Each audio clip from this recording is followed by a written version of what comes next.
right, we'd like to get started with our city council tonight. We got a packed house tonight with all the scouts and all these pretty ladies and good gentlemen too. We don't want to stop them, but we're excited to have everyone here and all those who are watching on SF-17. And so to start with, we're going to have our motivational, inspirational message by our new Miss Spanish Fort Queen, Jana Talbot. If you want to come up and do that. No, you just go right up the stand and look at us. Oh, okay. Because then the camera gets to see you. Yes. So recently I've just been thinking a lot about how we do, small acts of service each day and how sometimes we aren't really recognized for that. And I think that kind of sucks sometimes. And it makes us feel as if we don't really need to go out of our way to help others because we're not getting the recognition we want. So I was looking up quotes, and my platform quote is "In a gentle way you can shake the world" by Mahatma Gandhi. And I've been thinking a lot about how we could make such a metaphorical earthquake just by doing one small act of kindness for someone each day. If all of us did one small thing for someone, our community would be so crazy, the amount of kindness and love we would have for each other. When me and my sisters leave for school each day, our dad tells us to do something good for someone, and then we have to come home and report. And if we don't have something, we look like the disappointment child. So we always come back with something to report. And I would just like to challenge you and all of you as well to just do something kind for someone each day this week, and I promise you'll see a change in your life, and you'll feel love for not only the people you're serving, but for yourself that maybe wasn't there before. So, thanks. Great. Thank you. Now I've asked Jill O'Connell to give us an opening prayer here. All right. Our dear Heavenly Father, we're so grateful to be gathered here today as a community to help strengthen our community and serve it in the best ways we can. We ask at this time that our hearts and minds might be open to the things that we can do to strengthen our community and bring that unity into it more fully. We're so grateful for the weather we've had, the moisture we're receiving, and all our very many blessings. We ask a special blessing upon our servicemen, that they can be protected and strengthened and guided. And we love you so much. In the name of thy Lord and Savior, even Jesus Christ. Amen. Amen. All right. Before we continue on with the agenda, we had a group of Spanish Fork High School cheerleader and song leaders attend the U.S. National Competition in Anaheim, California. And they competed against 16 teams all over California, Arizona, Oregon, Utah.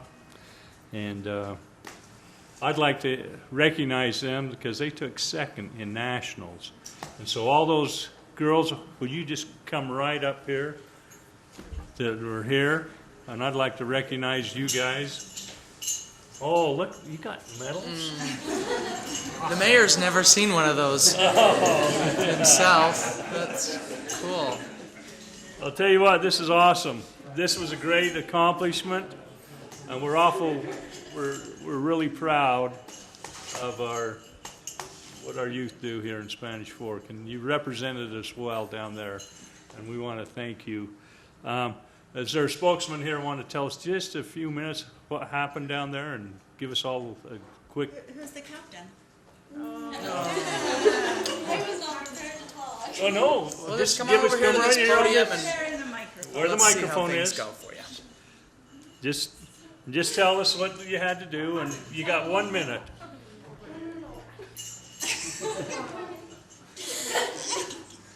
Where it was, how many teams. Yeah, come on.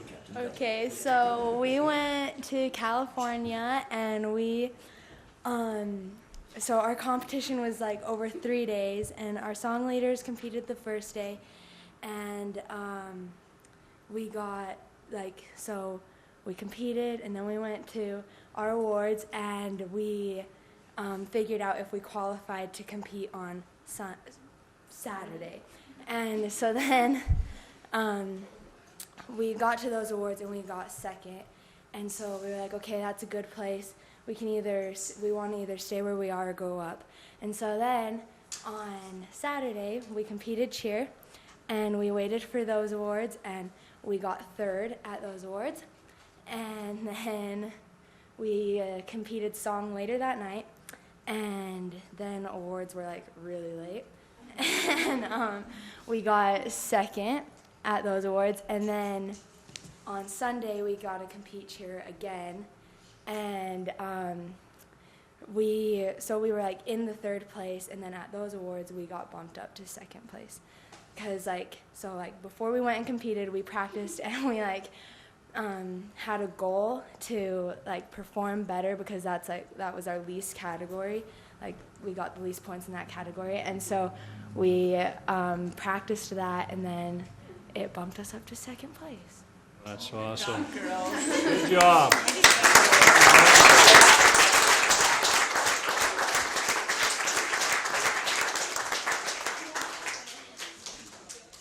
Great, that's just great. We appreciate you. And way to go, Spanish Fork High.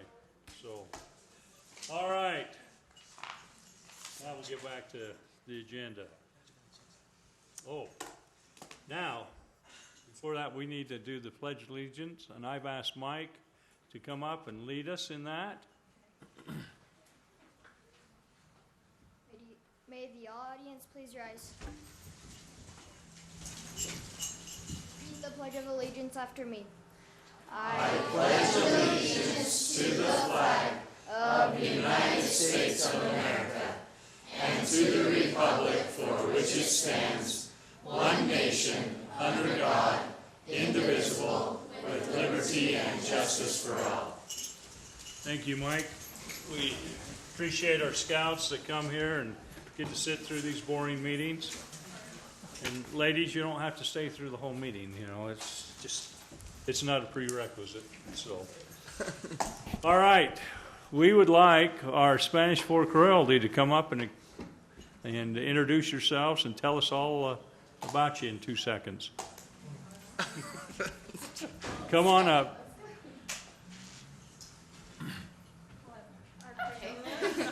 So I'm Dejana Talbot. I'm a Spanish Fork 2017. I'm 17 years old. I'm a junior at Spanish Fork High School. Good ons.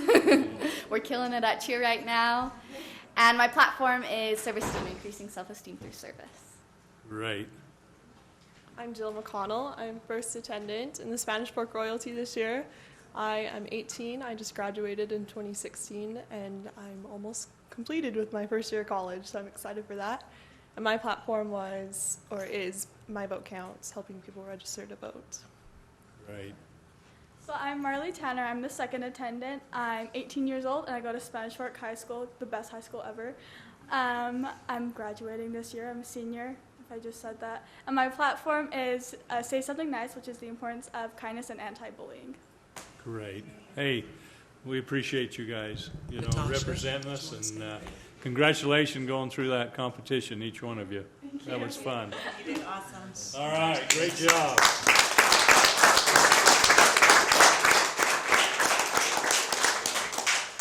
Okay, let's move on to public comments. If there's anyone here that'd like to address the mayor or council at this time, you're sure welcome to come up and address us. Just state your name and keep it to 3 minutes. Thank you. I'm James Westwater, resident of Spanish Fork. I had the pleasure of talking with Kelly Peterson about the proposed electric rate change, and it disturbs me what I heard from him if the proposed rate change takes effect. The proposed changes in the base rate for Spanish Fork electricity will disproportionately fall on and discourage rooftop solar owners. It will depress the many benefits of going solar and damage the here-to-now rapidly growing clean technology, job-creating Utah solar industry. Spanish Fork's electric billing system should remain as is, with one exception, which I'll explain later. Here are a number of reasons why the billing system should not be changed where it penalizes rooftop solar owners and, in effect, may kill the rooftop solar industry in Spanish Fork. 1, coal-powered electricity generation creates many harmful toxins such as nitrous and sulfur oxides, mercury, lead, and arsenic that damage human health and plant, animal, and aquatic life. Rooftop solar does not generate harmful toxins and should therefore be incentivized, not penalized. 2. Coal power plants generate particulate matter that damages the viewshed, obscuring our views of the beautiful nature around us. Enshrouding haze harms Utah's very important recreation and tourism economy. Rooftop solar does not generate particulate matter and should therefore be incentivized, not penalized. 3. Coal power energy generation is the leading cause of planet-damaging greenhouse gases, mainly carbon dioxide. Rooftop solar does not pollute creation and should therefore be incentivized, not penalized. 4. Coal-powered energy generation pollutes the air, water, and land, Heavenly Father's creation. It is therefore sinful and immoral. Rooftop solar does not pollute creation and therefore should be incentivized, not penalized. 5. Locally produced rooftop solar decreases the demand for dirty energy and therefore reducing the need for and cost of transmitting power from distant power plants. Rooftop solar also reduces the significant cost of the energy wasted in power line transmission and reduces wear and tear on the grid. Rooftop solar should therefore be incentivized, not penalized. To reiterate, the proposed, and I only have about 30 seconds left. To reiterate, the proposed changes in the base rate for Spanish Fork electricity will disproportionately fall on and discourage rooftop solar owners. The rate change will depress the many benefits of going solar and damage the here to now rapidly growing clean technology, local job creating Utah solar industry. Our electric billing system should remain as is, with the exception of the elimination of the 2 energy taxes that are now imposed on electricity consumption. The electric fees charged should be used solely to finance the cost of delivering, hopefully, non-polluting electricity to customers, not for other uses. Thank you very much. Thank you. Appreciate that. Anyone else would like to come up and address? All right, we'll let you. Well, when I first came in and you saw me, you made sure the chief of police knew who I was. Yep. But after listening to your royalty, I figured I better do something nice. So I'm here with compliments. So I would You need to state your name for the record. Oh, I know most of you, so I didn't think about that. My name is Jeremy Sorensen. I'm with Strawberry Water Users Association. But I would like to compliment your staff. You have excellent people to work here with Seth, Chris, Kelly. I know I'm going to forget somebody, but Marlo, Jared Johnson, they are all excellent people. They work very hard for your city, but they also share their knowledge with others. They aren't selfish in what they do. They are very complimentary and helpful in all that they do. I've also given a CD of the history of Strawberry Valley Project to Seth that he can have for you, hand it out later. I'm certain Mike's seen it a few times. I think his grandpa had a little bit to do with making it, but I thank you for your time and do know you have great staff here. Thanks, Jeremy. We think so too. Anyone else would like to come up and address the council? All right, seeing none, we'll go to public comments. Let's start with Councilman Scobe, since he's been gone for a couple of councils. Yeah, I'll go ahead and start it here. There you go. All right, Mayor, just a quick report. I've been out of town, for those that didn't know, for the past month on military duty. Thank you. And so just to report on what I've done and how that actually fits into what we're doing rather than a travel log. I was in Madrid, Spain on an emergency management incident response course put on by the Spanish military. A lot of things that I learned there actually will work well in discussions that I'll have with Don Thomas, with Chief Adams, Chief Jarvis, and our emergency responders, but really just a great opportunity. Local government, and these are just kind of things, you know, when you go to buy a car or, you know, buy a bike or whatever it is you're looking at, when you do research, no one has or owns that car until you go to look for it and buy it, and then once you're thinking about it or you go buy it, then suddenly everyone in the world has that car. And you know, and you have those types of things. Working working with the city, as I travel, you actually start looking at what other cities do. The big building there on the left is that's actually the Madrid city offices. A little bit bigger than our offices here. But the age is really pretty close. This building might have a few years to go, but the one on the right, and I won't take too much time. The one on the right is actually a smaller city, Cantabria. That's their dais and their council chambers. You kind of look at, when you miss meetings and, the things that you're doing and you're studying. And then the gentleman up top there is actually a congressman. And it was interesting to be able to talk with him about budget, about the things that his state and his area that they look at. Globalization is a term talking about global economies. A lot of the things that other countries do and worry about are the exact same things that we worry about in Spanish Fork. A lot of things that we do in Spanish Fork aren't out of the norm of what other communities want and expect from their government or from where they live. Economic development, something that we look at. Part of the CPAT team, what we've looked at doing with Main Street. Down on several of the main boulevards in Madrid, they have these planters and walkways right down the middle of the street, things that Spanish Fork is looking at. New for our area, but things that go back centuries, really to bring that community feel that Spanish Fork is so wonderful with. Community development, revitalization of downtown. The second picture is the Bank of Spain that is in the downtown, and they're giving it a new facelift and working on revitalization, things that Dave Anderson and his staff have worked on. Five Guys is represented in both Madrid and Spanish Fork, which was really interesting to see that on the corner. Chamber of Commerce. As you look at things going on in our city, food trucks. They had, in one of the large plazas, several weekends in a row, they had food trucks. And it was really neat to see how they had them laid out, how they really brought the community in. A lot of international travelers, and the food trucks fit that. And really they embraced it, much like Spanish Fork is trying to do with embracing all the members of the Chamber of Commerce and all business to our area. And so really neat to see that Spanish Fork is right there with the cities of Madrid, Spain, with its millions of people.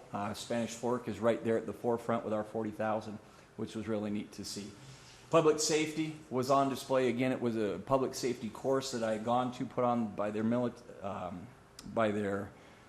military branch of their emergency response. We were able to see a lot of their equipment and how they use that. We've got the great shakeout coming in here in the next couple of days, next week, for the possible future earthquake that we'll have. And so our EMS crews, police, fire, everyone does a fantastic job for our community. It was really neat to see that the professionalism, Chief, if you'll pass on the professionalism of all of our EMS and safety crews, is surpassed by none.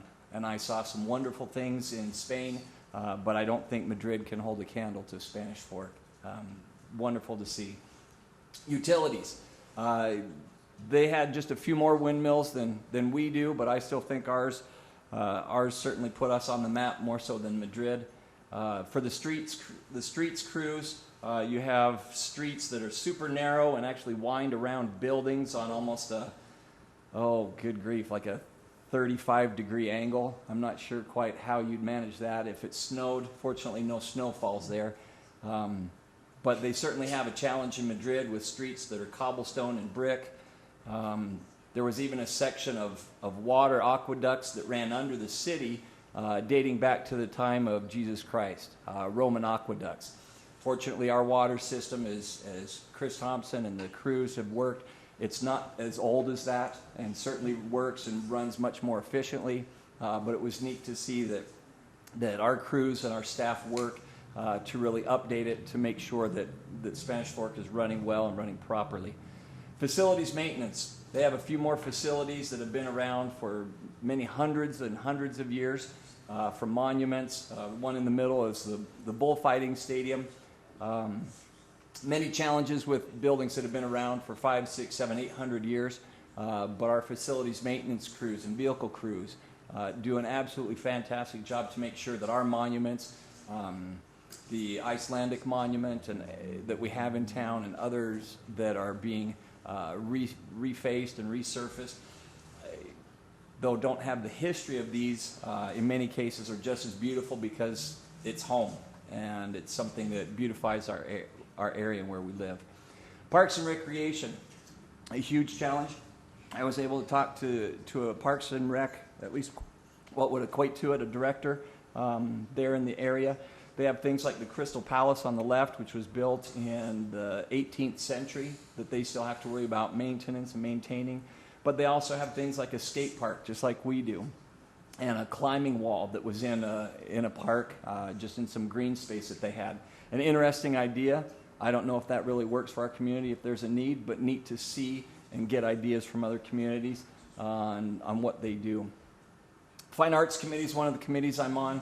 On the left is the Madrid Opera House, and was able to go to the Prado Museum and several other museums. Certainly an area of the world very rich in heritage, but something that has translated even to our community with the different plays and even the Little Mermaid auditions that are coming up here pretty quick as well. The Library Committee, that's the Library of Madrid, a little bit bigger than ours. Hopefully we'll be able to upgrade ours. Not quite to that size, but at least to be able to have enough space for the books and things that our community needs. What was interesting is in the subway systems, they actually have stickers. It's an 8x11 sheet of paper, but it's a sticker stuck on the walls of the subways with just a little snippet from a popular book, and it was enough that while you're on the subway, you're standing there, you can read for the 20 minutes or however long your ride is and get interested in that particular book. It has the QR code where you can find out where it is, who the author is, and then go to the library to check it out. And it was a really interesting way they did that. We don't have a mass transit system, but again, looking at ideas from other communities and what we can do to further put those out into our community. And then lastly, the Rodeo Committee. We had the chance on one afternoon to be able to go and visit the King's private palatial guard. I'm not a horse expert, so I don't remember the name. I apologize. But they have a breed of horses that they use for the King's Guard that is bred purely to be a Spanish horse. It is only found in Spain, it is bred in Spain, and it stays only in Spain. And they use it for the King's Guard. We were able to see their stables. Interesting to see how their stables compare to our stables, our rodeo arena, and then this is their outside exercise facility, a little bigger than ours, but again, the same similar uses to show that people are people no matter where you're at, a lot of the same concerns. In talking with the congressman, it was interesting that regardless your thoughts on taxation with and without representation, and whether taxes are evil or not, taxes are something that have been a part of our community for 100, 200 years. It's something that our country was actually founded on, was taxation without representation. Because of those taxes, we have budgets and resources like the emergency crews and stuff that allow us to do things to keep our community safe, to allow us to grow and to have a comfort of living much better than many countries. Speaking with the congressman, he was surprised to find that a community of 40,000 people had a budget that exceeded that of his state. Now, granted, you have taxes and you have different things that come into play. We have a far greater infrastructure with the fiber network that we have, with SFCN, with the different resources we have.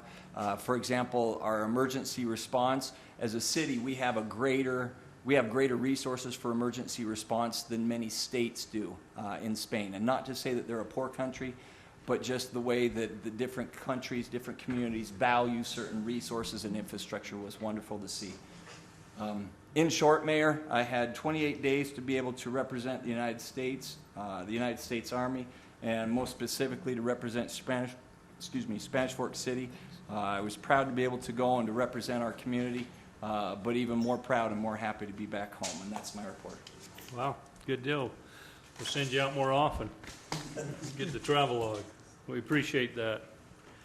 All right, Councilman Mendenhall. Thank you, Mayor. Really quick, the committees that I've met with in the last couple of weeks. First, maybe before the scouts go, thank you, Sarah. Thank you, Kristen. Thank you, all the scouts, for coming. What troop number are we? 1567. Hey, thanks a lot, guys, for coming. You'll see, just like Councilman Scobes talked about with community service, this is where a lot of it starts. So you guys are the difference makers in our city and learning how to do that young. So we appreciate the parents volunteering and the scouts coming and doing that for us. Thanks a lot. Thanks. Thank you. Good job. Our Active and Healthy initiative is moving forward. We've set a date with the committee of what day we're going to have a health and wellness fair. We'll remind you about 15 times from here before then, but it is June 17th down at the sports park. Will be a lot of our great local businesses involved, and we hope all of you come out with your families and learn about being more active and healthy in our community, how that will make us a much happier place. So keep that date in mind as you're making your summer plans.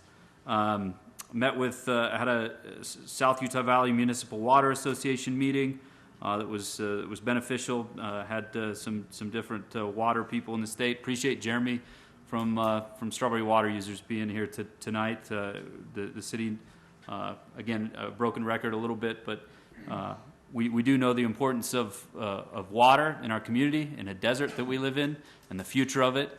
And it's important with players like Strawberry Water Users and the county and other agencies and players in the water game that we come together and make strides in being sustainable as a community with that precious resource. Lastly, that was all my meetings. That's all I had, Mayor. That's it. Well, Sorry, I'm done. We like that. Yep. I yield my time. All right, Councilman Argal. Thank you, Mayor. I just first of all want to give thanks for the invite to the Easter egg hunt. It was a beautiful day. The sun was out. 10,000 eggs were gathered up in about a minute and a half. We had a good turnout. There were some great prizes, and I'm thankful for our city for the events and those that put that on. I was down there a little bit early, and already the troop from the Chamber of Commerce had the eggs out and was just waiting for the children to come and gather them up. Grateful for those things that go on in this city that are quality of life, and we have the opportunity to participate in them. The seniors asked me if I would just give a special shout out to a person who retired recently from the center, Joyce Webb. We'd just like to say a thanks to her for the many years of dedicated service to the seniors and the senior center, and her wonderful cooking that she did for so many years. She cared so much for those people down there, both her and her husband, and the many hours and time that they put in on behalf of our seniors in this community. And we'd just like to say thanks and wish them well in the future. Thanks, Mayor.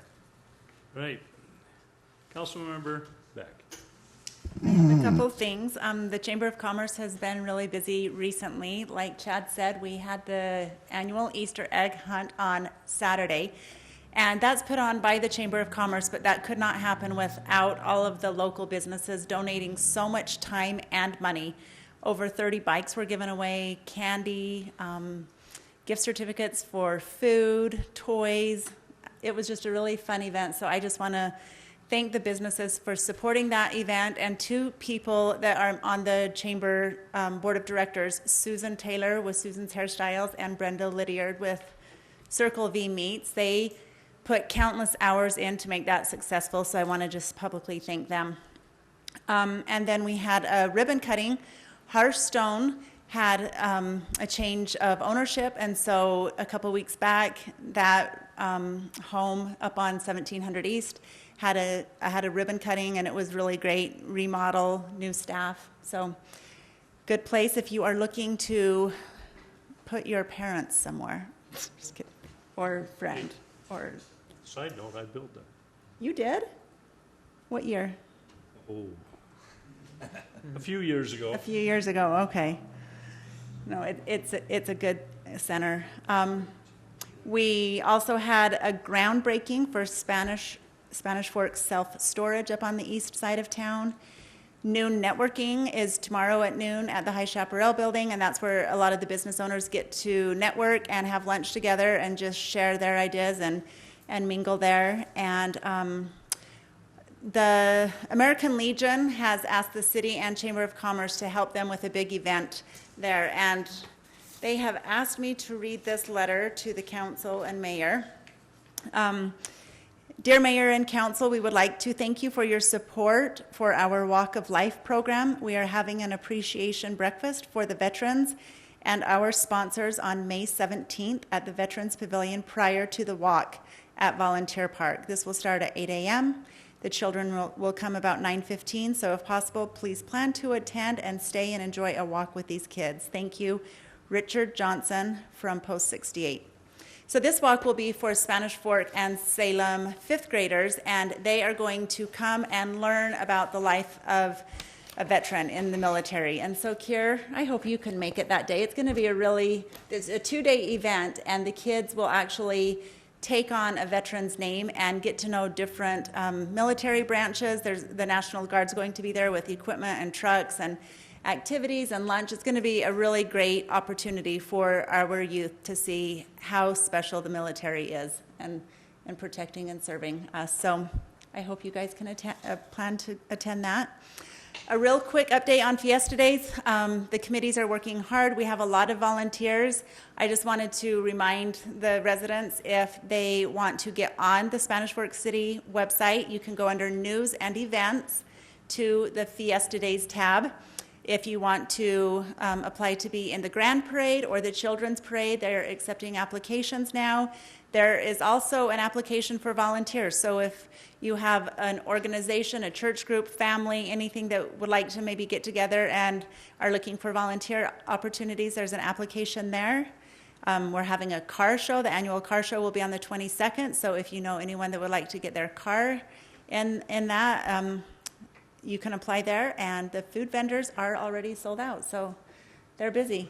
Those volunteers we have are hopping right now to prepare for an eventful 2 weeks in July.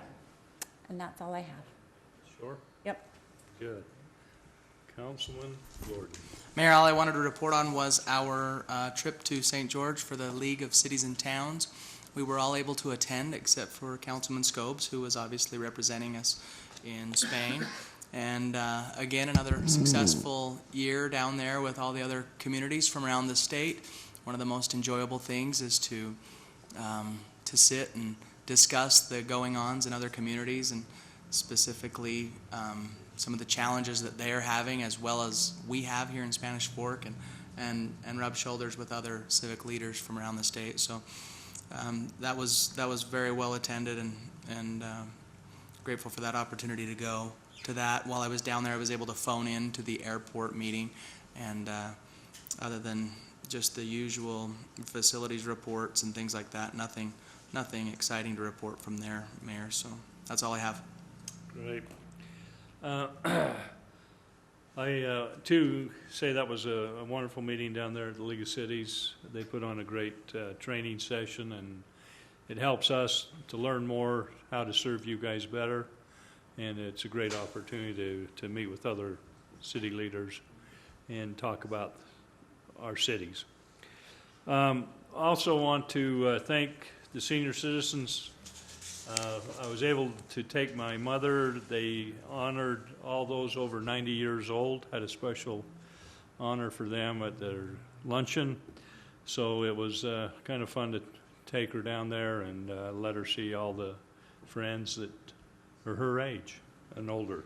And so we have a great senior citizen center, and I just want to shout out to each one of them, tell them how much I appreciate what they do for the city, and it's very well attended. They do a great job. Okay, let's move on then. We have Spanish Fork 101, National Victims Awareness Month. Heather Frost, front and center.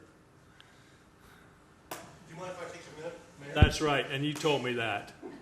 I forgot. She was holding up. She knew, all right, yeah, because you carry a gun.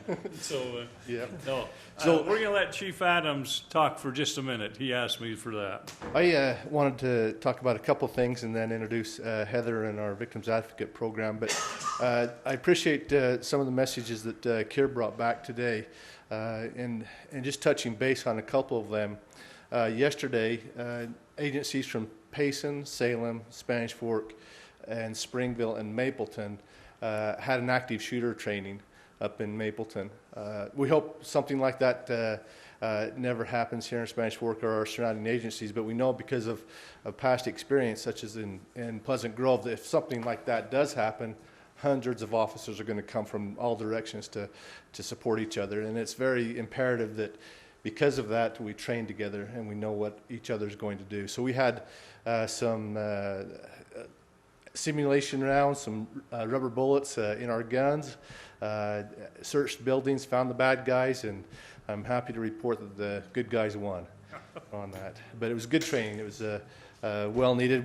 We do that about every 6 months. The next time we're hoping to do that training at Maple Mountain High School. It's a little bit different building with the 2 stories and such in there that makes it a little bit more difficult to search and to stay safe, but we need to train in that area. The other thing that I want to talk about is the Great Shakeout that's coming this week on the 20th. It starts at 10:15.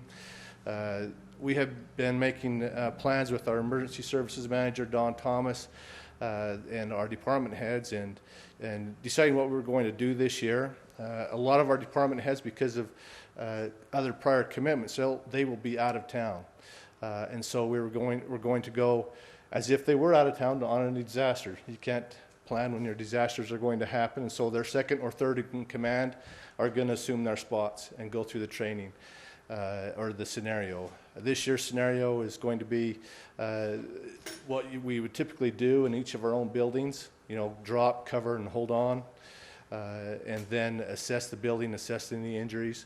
After we do that, then we're going to meet down at the Emergency Operations Center, which is at the Justice Center, and set up our telephone systems, our computer systems, and then make an assessment, a mock assessment of what might be wrong in the city, whether it be with Chris Thompson's crews or with the public safety crews, checking areas out and then being supplemented by other employees of the city to do that. It should take place take about an hour and a half to do all of that, but we wanted to do a little bit of the practice of at least to the point of assessment for our Great Shakeout.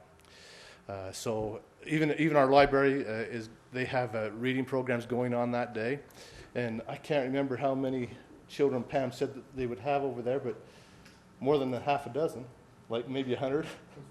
100 kids they're going to evacuate over there, and they're going to give the parents, of course, a heads up prior to coming into the building, but we're going to make sure that any of our public buildings are at least aware of what to do in a situation as a disaster. So, and then getting down to the 101. Mayor, you've allowed me to be your chief for about 5 years now, and one of my goals was to help with the victims here in Spanish Fork City. Initially, when I became the chief, we had one victims advocate for 3 cities. And when that person became the victims advocate for 3 cities, those 3 cities combined have about as many people as we have here in Spanish Fork today. And so we definitely saw a need that we wanted to provide better services for the victims here in Spanish Fork. And so with your blessing and Heather Frost's great work, we were able to find some funding and the opportunity to serve the public here in Spanish Fork. We were sharing that cost of that one employee between 3 cities, and we had to pick up the full cost if we were going to have one victim advocate for Spanish Fork City. I initially had about half the funding in my mind that we would need to come up with again to start this program, and the other half would have to come from a grant. Heather worked really hard. She saw the needs of our community, what a victim's advocate could do, in addition to what our past victim's advocate had done, and was able to come up with much more than half the money needed to fund this project. She has a big heart and really serves our victims well in the tough situations that they find themselves in. She guides and counsels and moves them along in a positive direction in times that are very tough and stressful for an individual. And so we're grateful that she's willing to be our victim's advocate for the 40,000 people here in Spanish Fork. But having said that, I'll turn some time over to her to tell you what the program's all about. Thanks, Chief.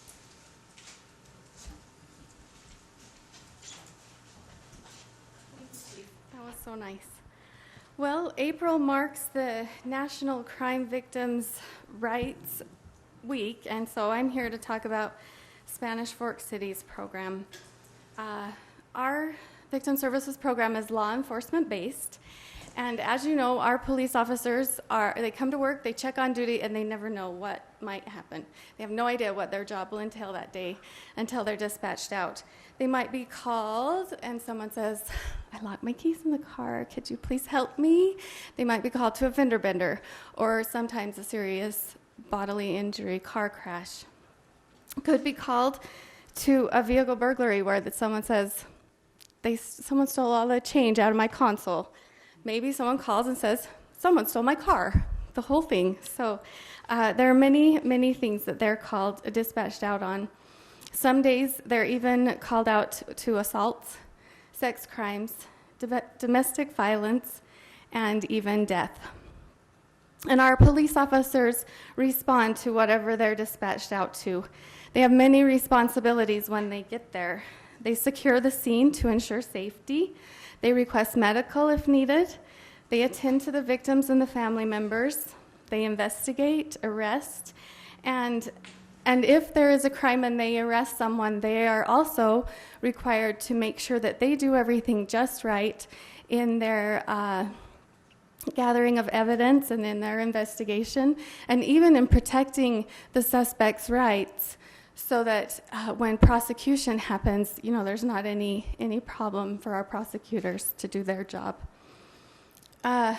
So Chief Adams saw a way that maybe we could help alleviate some of the responsibilities of our police officers, and he, like he said, proposed to increase victim services in Spanish Fork City. The case load was just getting too much for one advocate for 3 cities, especially with the growth that was happening in Payson, Salem, and Spanish Fork. So we applied for some VOCA funding, and I just think that's great. President Ronald Reagan recognized that victims should have rights too. And so he created this federal program, Victims of Crime Act. He took monies that were paid in by federal offenders, their fines and their penalties were put into a fund, and that's where we got the VOCA grant. That's where it came from. It is awesome. Just a side note, Mayor, you know this. Just last week, I submitted another grant application for 2 more years of funding. So thank you for all of your signatures. By the time he was done, he had hand cramps, he said. Thank you. Yes, thank you. Okay, so with the funding and the budgeted amount, our victim services program began on July 1st, 2016. This here is a list of victims served, and I just wanted to make sure to let you know that this is not all inclusive, and one victim doesn't just receive one service and then we're all done. This is an ongoing program, and depending on the victim, the type of crime, honestly, we serve them ongoing, sometimes for months, especially when they're the victim of a crime and it goes through the court system. It can just really take months to get through. So these are some of the victims served and the types of assistance provided. As you can see, domestic violence is our biggest, my biggest responsibility, really. And so Chief Adams and I have been working on improving services for domestic violence victims. If you'll change the slide to the next one, thank you. There are so many resources for so many different things, but on this side over here, the Center for Women and Children in Crisis and Utah Domestic Violence Coalition, we've partnered with them to begin what's called the lethality assessment program. And so what will happen beginning in August, when an officer is called out on a domestic violence call, he or she will meet with the victim, and they will do a quick assessment. It's 11 questions. And these 11 questions have been proven to show if a victim is in a high danger situation. If they are, the Center for Women and Children in Crisis, which is also known as the shelter, some people just call it shelter, they have guaranteed that they will provide a safe place for that victim immediately. And so the victim then gets to make a choice. They can take the opportunity and go to shelter, and we will provide transportation, whatever they need to get there. If they decide they're going to stay home and they're going to not take shelter, I will follow up with them as well as representatives from the shelter, and we'll be sure to provide them resources and safety planning and just whatever we can do to help them in their situation. I think, yes. Tell them how many agencies in Utah County. Oh. Okay, so in Utah County, only Provo is doing the lethality assessment program. So we're second only to them. So we're pretty excited about that, to be the second agency in the county to do that. I just want to end with thanking you for the opportunity to be the victim advocate for Spanish Fork City. I've worked for the police department for a long time. And it was hard for me to come to work and see all of these things that happen and not be able to do something about it. And in this position, I actually can help people, and I am grateful for that opportunity. I'm so grateful to our police officers who really, truly have our victims and their best interest in mind. When I ask for an extra patrol for someone who's being stalked or threatened, they are on it, and they make arrests, and they follow up, and they come to me, and they express concern over people when they go out on calls. And so I would like the citizens of Spanish Fork to know that we are here for them, and we want to help. Lastly, I'll just thank you all for approving this program from a victim, and she actually doesn't want to be called that anymore. She's a survivor, and she's very grateful. As I meet with these people, they are facing overwhelming road ahead, and so we talk about just taking one step at a time and going a little further and getting a little, with the resources and everything available, we know they can do it. So thank you so much. Thanks, Heather. Appreciate that. Hey, Mayor. I just wanted to say I saw Heather on a Saturday, and I know she wasn't working, but when I saw her, she had a really big book, and she was studying, and I asked her what it was, and she was studying this stuff, off hours, and it's obvious that how passionate she is about this work, but I truly wanted to just recognize you for going above and beyond. So, thank you. Thanks, Heather. Okay, moving on. Consent items. Motion to approve the consent items. Second. Got a motion by Councilman Gordon, a second by Councilman Scobes. All in favor, say aye. Aye. All right. Public hearings, ordinance 09-17, impact fee enhancements. Okay, every year we update our impact fee facilities plan, which is a list of projects that were completed either by us or a developer, which are eligible for reimbursement through impact fees. It also includes future projects, but mostly what changes are the projects that are completed by developers, which are hard to predict where they will work in the city. And so we update that impact fees facilities plan, and that has some sort of effect on what the impact fees should be. And so we just go through a process of adopting a new impact fee facilities plan, as well as impact fee assessment, and then an ordinance. And we would ask you to approve the impact fee ordinance today. Basically, the change is fairly minor overall. It's about the impact fees overall are going down about 1.1%, from about a total of 11,300 to 11,200.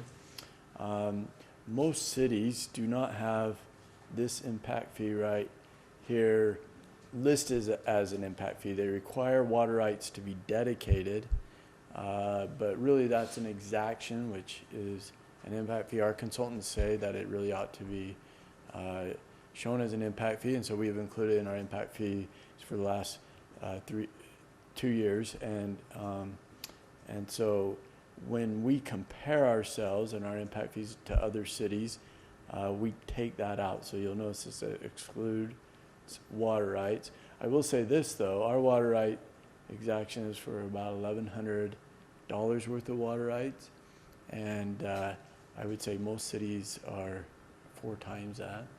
And so because we have a lot of water, and we're limited by how much excess water we can have, we're able to do that. And the reason why we're able to do that is because Spanish Fork City is very fiscally sound and has lots of cash reserves, not too much cash reserves, but enough that when a good opportunity to purchase water at a low price comes along, we have very often taken advantage of that. And so we've taken advantage of these opportunities to buy water at low cost, and then once we get a certain amount of excess, then we can make those available to developers at a much lower cost. So that's why that is so low. But anyway, if you approve this impact fee ordinance, impact fees will go down about 1.1%. This shows about how we compare. The average impact fee without water rights in Spanish Fork would be about just over 10,000, whereas they were about 10,300 before, and puts us right about in the middle of the pack of cities in our area that we compare to, and usually that's a good sign. If you're way low or way high, usually means there's something wrong, but I feel like these are pretty well done. Gee, nice job, Chris. Thank you. Any questions or comments? If not, I'd entertain a motion. Motion to go gotta into public hearing. Excuse me. I make a motion, we go into public hearing for ordinance 9-17, the impact fee enactment. Second. That's what I was looking for. Got a motion by Councilman Mendenhall, a second by Second. Councilman Gordon. All in favor, say aye. Aye. Okay, we are now in a public hearing. Anybody that would like to talk about these impact fees, you're welcome to come up and discuss them with us. Seeing none, I'd entertain a motion to go out of public hearing. I'll make a motion to go out of public hearing. Second. Motion by Councilmember Beck, second by Councilman Scobes. All in favor, say aye. Aye. All right, now, if there's no other questions or comments, I'd entertain a motion. I'll make a motion to approve ordinance number 09-17, impact fee enactment. Second. Got a motion by Councilmember Beck, second by Councilman Gordon. This will be a roll call vote. Councilman Argyle. Aye. Councilmember Beck. Aye. Councilman Gordon. Aye. Councilman Mendenhall. Aye. Councilman Scobes. Aye. All right, that one passes. Okay, ordinance 10-17, abandoning an easement in the Expressway Square Shopping Center development. Thank you, Mayor. As we're proceeding with our Canyon Creek project, it is overlapping a little bit easement-wise with the project that was done way back in the 70s. And that's the Expressway Square Shopping Center. So in order to proceed and allow the new commercial development that we're seeing today, we need to abandon some easements. So you will see what's outlined in blue. We need to abandon those. If you can switch to the next one. Oh, He's sorry. preoccupied. What did you say? Did you want the other one? Switch to the next one. Go to the next Okay. exhibit. There you go. Those are some other easements that are conflicting with where a building needs to go, so we'll be abandoning those also. And then go to C, Tyler. Okay. There is, however, a more recent plat with the expressway that shows those easements. Those will remain. That's actually the wrong. Oh, is that not it? Yeah, that is it. So we've got 3 different plats that have crisscrossing easements. We need to maintain these based on the current development. But we need to abandon the others. So that's what this ordinance does. Questions? You just didn't like the color blue. Well, all those dots just threw me, you know. If they'd have been solid, it would have been different. You know. All right. I'd entertain a motion to go into public hearing. So moved. Second. A motion by Councilman Gordon, a second by Councilman Mendenhall. All in favor, say aye. Aye. Anyone that'd like to address us in this public hearing, you're free to come up and talk to us. Seeing none, I'd entertain a motion to go out of public hearing. So moved. A motion by Councilman Gordon, second by Councilmember Beck. All in favor, say aye. Aye. Any question, comments? If not, I'd entertain a motion. I move that we approve ordinance 10-17, abandoning easement in the Expressway Squares Shopping Center development area. Second. Got a motion by Councilman Scopes, a second by Councilman Mendenhall. This is a roll call vote. Councilmember Beck. Aye. Councilman Gordon. Aye. Councilman Mendenhall. Aye. Councilman Scopes. Aye. Councilman Argyle. Aye. That one passes. Okay. Ordinance Z05-17, changing the zoning designation and amending the official zoning map of Spanish Fork City for the landmark zone change. Thank you, Mr. Mayor. This is Landmark High School right here. When it was built, a little remnant parcel was created right here. And what's proposed tonight, maybe call it a zoning map cleanup. It's proposed to change the zoning on that little parcel that's outlined in black from rural residential, which is identified in the green color, to commercial 2, which is identified in the red. And that's it. Who owns that property? Row barge collision. Okay, so it's not part of the landmark. No longer. They purchased it. Okay. Motion to go into public hearing. Second. A motion by Councilman Gordon, a second by Councilmember Beck. All in favor, say aye. Aye. We're in a public hearing. Anyone would like to talk to us about this? Seeing none, I'd entertain a motion to go out of public hearing. So moved. A motion by Councilman Gordon, a second by Councilman Beck. All in favor, say aye. Aye. Any questions, comments? If not, I would entertain a motion. I make a motion to approve ordinance Z05-17, changing the zoning designation and amending the official zoning map of Spanish Fork City for the landmark zone change. Second. We got a motion by Councilmember Mendenhall, a second by Councilman Scobes. Roll call vote. Yes, we do need a roll call vote. I'm just trying to get my computer to work. Duh. Okay. Councilman Gordon. Aye. Councilman Mendenhall. Aye. Councilman Scobes. Aye. Councilman Argyle. Aye. Councilmember Beck. Aye. That approved. Been approved. Okay.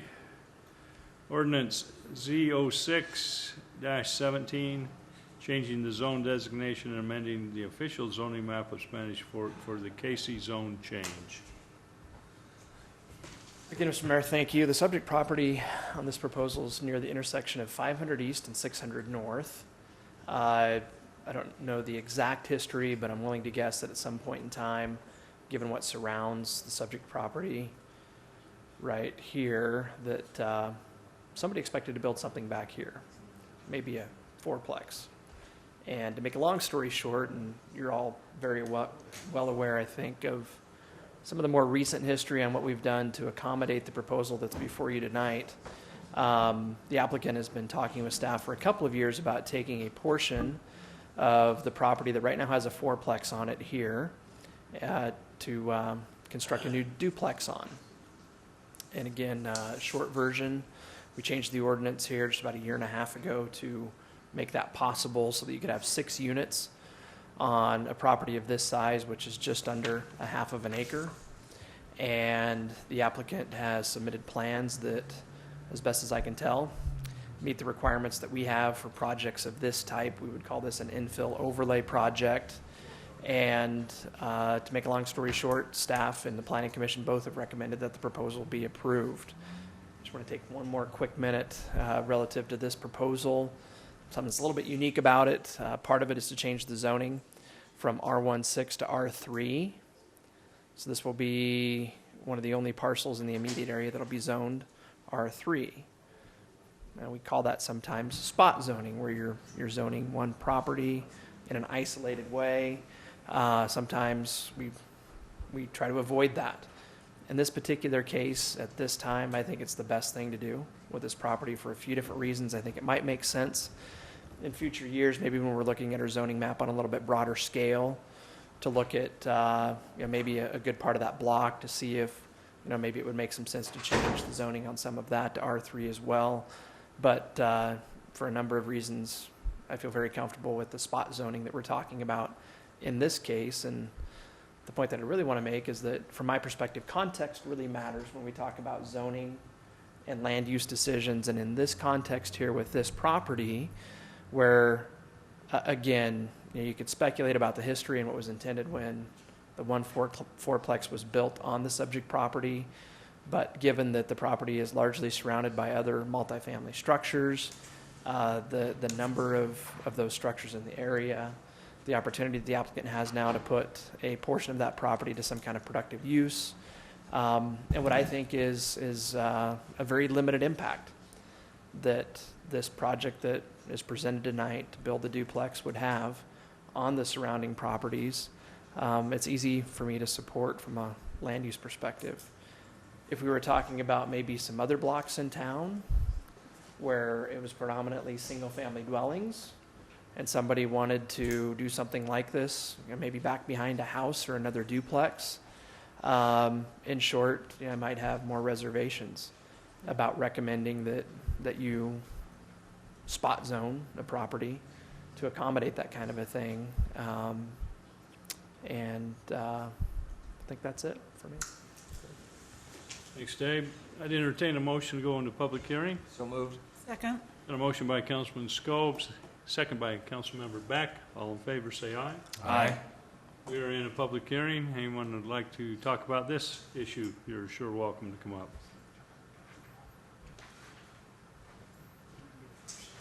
Hello, I am Paul Casey, asking for this zone change. It's my daughter Kayla.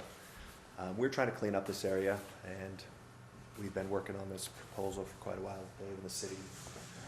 I hope you guys look at it as everyone else has in the past, and that we're trying to do something that's better for the city. That's it. Great, thank you. Thanks, Paul. And Kayla. Nice job. He tried to get her up here a couple other public hearings ago. She wasn't having it. Yep. Anyone else? If not, I'd entertain a motion to go out of public hearing. So moved. Second. Got a motion by Councilman Gordon, a second by Councilman Mendenhall. All in favor, say aye. Aye. Any discussion, comments? Mayor received a letter from a neighbor.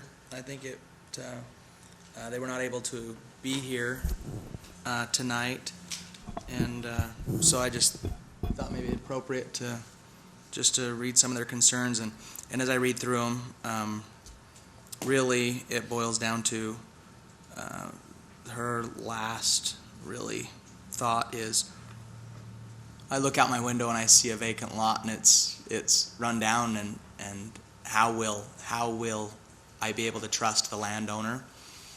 to keep it clean and tidy, as she's had issues with the vacant lot in the past. To me, where you've got to build a structure that's to our standards, and I would rather look at that out my window than a vacant lot of weeds, personally. But I wanted to make sure that that was noted, that her concerns, and really was just that of, why do I want another apartment twin home rental if it's not going to be taken care of? And again, so that was the concerns of David and Corey Harris. So I just wanted to make note of that. And again, my point, was I feel like if we're going to build a structure there that's to our standards and has to go through our city specs, then we're going to make sure that it's a good looking building, right? Right. I believe so. I appreciate you bringing that up, Brendan. I think that's my first thought when I read that same email was it's a good example of free market and government being responsive to the free market. There's no free market by the property owner now to maybe incentivize him to do much with that.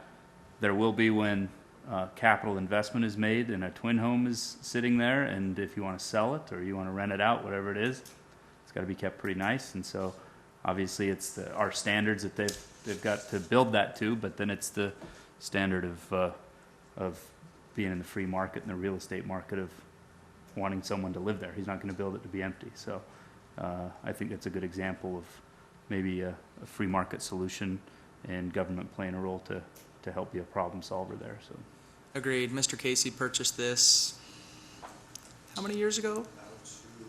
Two and a half. Yeah, 2.5, and that's really when we started talking about it, right? It's taken a long time to come to this solution, and so I feel like it's. I feel like I feel like it's the right one personally. Okay. Anything else? If not, I'd entertain a motion. I'll make a motion to approve ordinance number Z06-17, changing the zoning designation and amending the official zoning map of Spanish Fork City for the Casey zone change. I'll second that. Got a motion by Councilman Gordon, a second by Councilmember Beck. This will be a roll call vote. Councilman Mendenhall. Aye. Councilman Scobes. Aye. Councilman Argyle. Aye. Councilmember Beck. Aye. Councilman Gordon. Aye. Passes. Ordinance 11-17, amendment to Title 15 to modify the side yard setbacks for several resident zoning districts.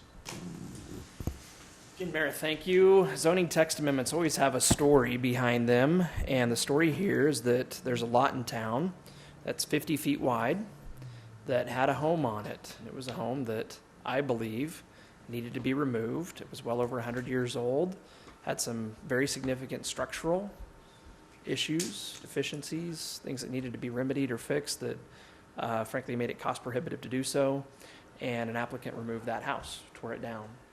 And they simply would like to construct a new home on this lot that's 50 feet wide, and right now our setbacks would require at least 5 feet of side yard setback on one side and 10 feet on the other side, which would allow somebody 35 feet to work with to be able to build a home to fit on this lot. You can find house plans that are 35 feet or narrower in width, so they do exist. In this particular case, the applicant wants to put a home on the lot that I think is 37 feet wide. In my opinion, this is exactly what the particular street that this lot is located on really can use at this point in time, is the new investment and the new construction. I think that's a great thing, and I think it makes perfect sense to modify our code so that you could do that. You could put a home on the lot that's 37 feet wide, and that could be accomplished simply by following the language that we've drafted here, which simply says that where a lot's 50 feet wide or narrower, which right away means it's some type of an historic lot, so we don't typically approve lots of that width today, then rather than having to provide 5 feet on one side between the home and the property line and 10 feet on the other side between the home and the property line. They would simply need to provide 5 feet on each side. So this proposal would modify our setback requirements in a pretty narrow way. This wouldn't apply to a lot of properties in town, but I think would open up a door.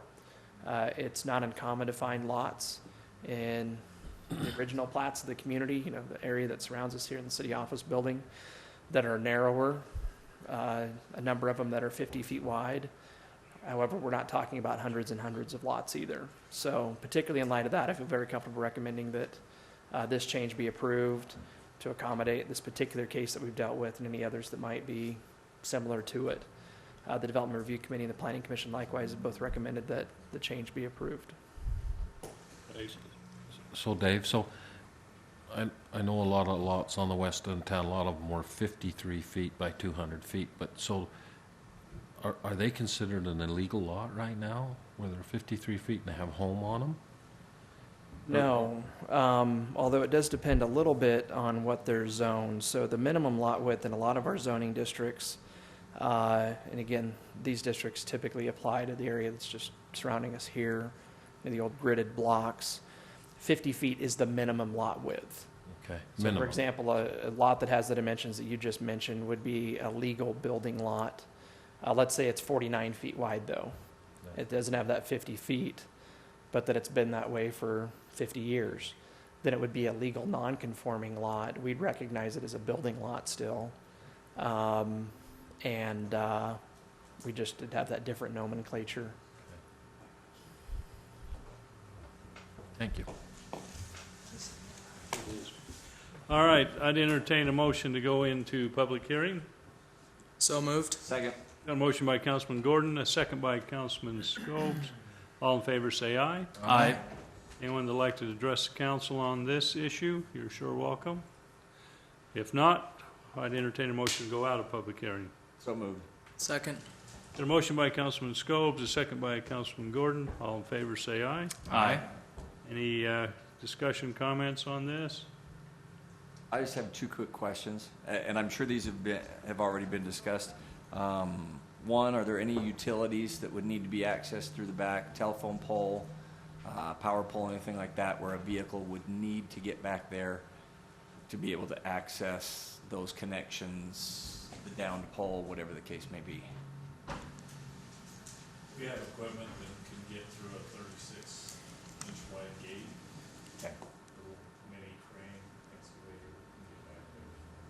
We have the equipment that can access. So that's nothing that would really give you a huge concern. Not ideal, but something Not that ideal, but we can work you can still work with it. We have to work with it today in a lot of areas.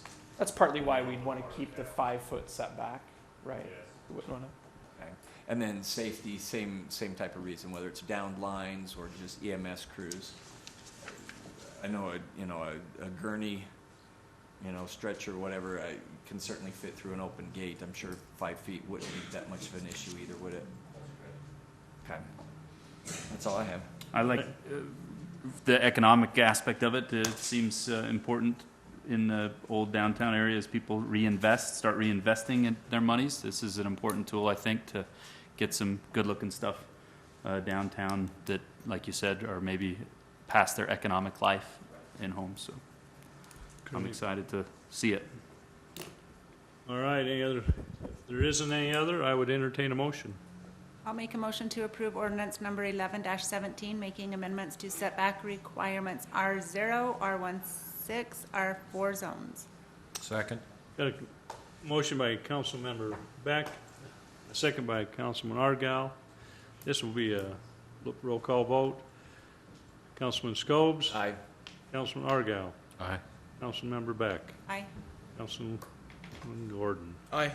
Councilman Mendenhall. Aye. That passes.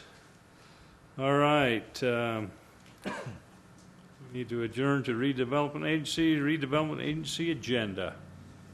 I make a motion we adjourn to redevelopment agency. Second. Got a motion by Councilman Mendenhall, a second by Councilman Gordon. All in favor, say aye. Aye. All right, we are now in Redevelopment. Motion to RDA. approve the RDA consent items. Second. Got a motion by Councilman Gordon, a second by Councilman Scopes to approve the consent items. All in favor say aye. Aye. Any opposed? Okay. Take it away. Thank you, Mr. Mayor. Before I begin my remarks with regards to the agenda items tonight, I have been asked, is sometimes the case we have an international audience tuning in to our council meetings, and Elder and Sister Dave Euler wanted me to say hello to Richard and Joe, who are sitting on the front row in council meeting. You can't get away from him. Yeah. He's in that He's gonna camera haunt right you. there. He's gonna haunt you. Dave is as much a part of Spanish Fork as anybody and anything, so he wanted me to tell you hello and express that. So hello, Dave, as well. Tonight we are here to talk about some wonderful things to the community, and this is not something that happened overnight. What we're talking about is, as some might describe, the culmination of many, many months of work on the part of some, and years of work on the part of others, and others might describe it as simply the beginning of a next phase of retail development here in the community. This on the agenda will be the creation of the Corona RDA, or some of you might be wondering, what is a Corona? What is that word, Corona? It's a beer, isn't it? That is a Corona. Okay. With a C. C. Just ask those Icelanders, they'll tell you what it is. So if anybody's wondering what a krona is, if you were to speak Icelandic, you actually might say it a kroner.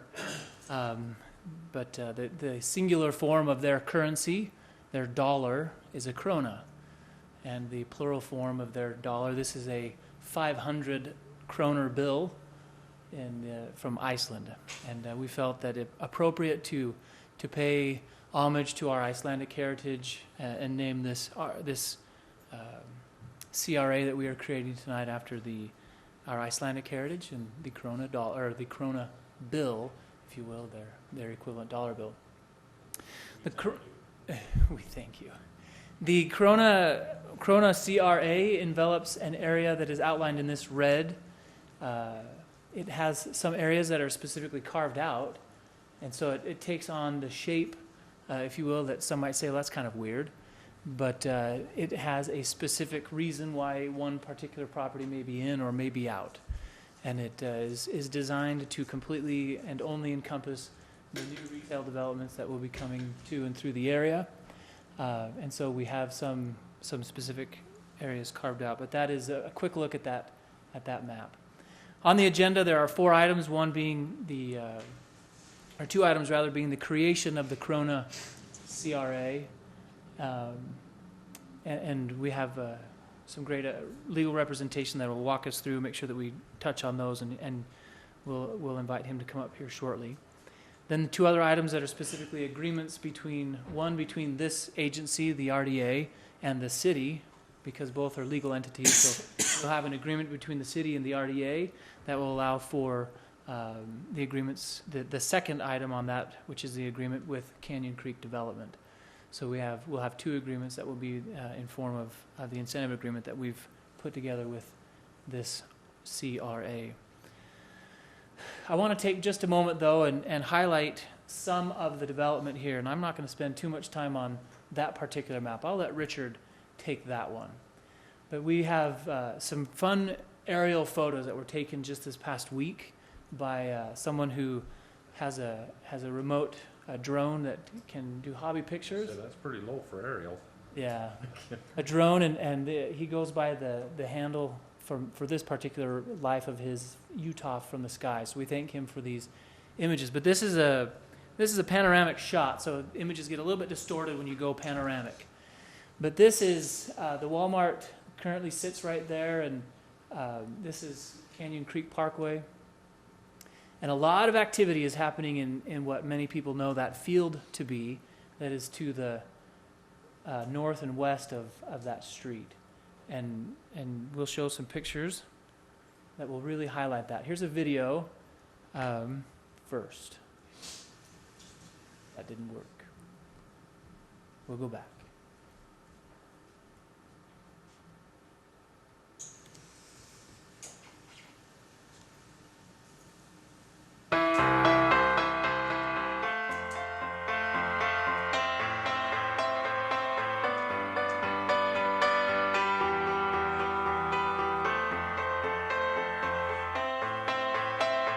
So what we're watching is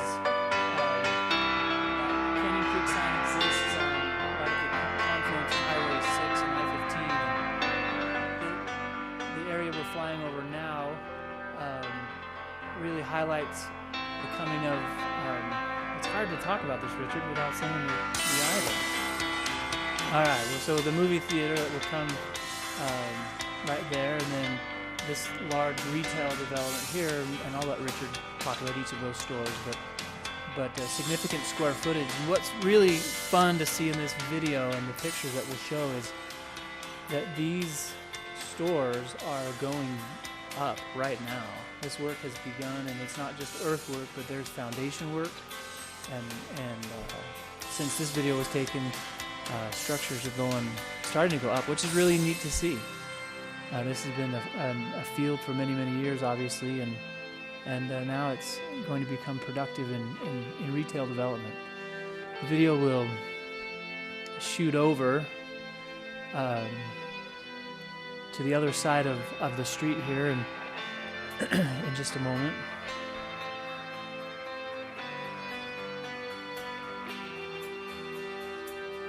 All of this area that's being highlighted or shown in this video is a part of future phases. You're not seeing work on this area here at the moment, but that is in soon to come. As the developer talks about this project, you can see them smile as they say, this is what's coming and this is how soon it's going to come. We've now crossed the street and you're looking at the Deseret First Credit Union there. Walmart will appear off to the side here in a moment. This will be a restaurant site, and we're zooming over a parking lot that will soon give way to a couple of other stores, give view to a couple of other stores that are really going vertical now. They're immediately adjacent to the Walmart. This is going up right now, and in fact, much of this is going on because of what we're talking about right now, and Richard can maybe fill you in a little bit more to that, but the work that we're doing, we're approving tonight.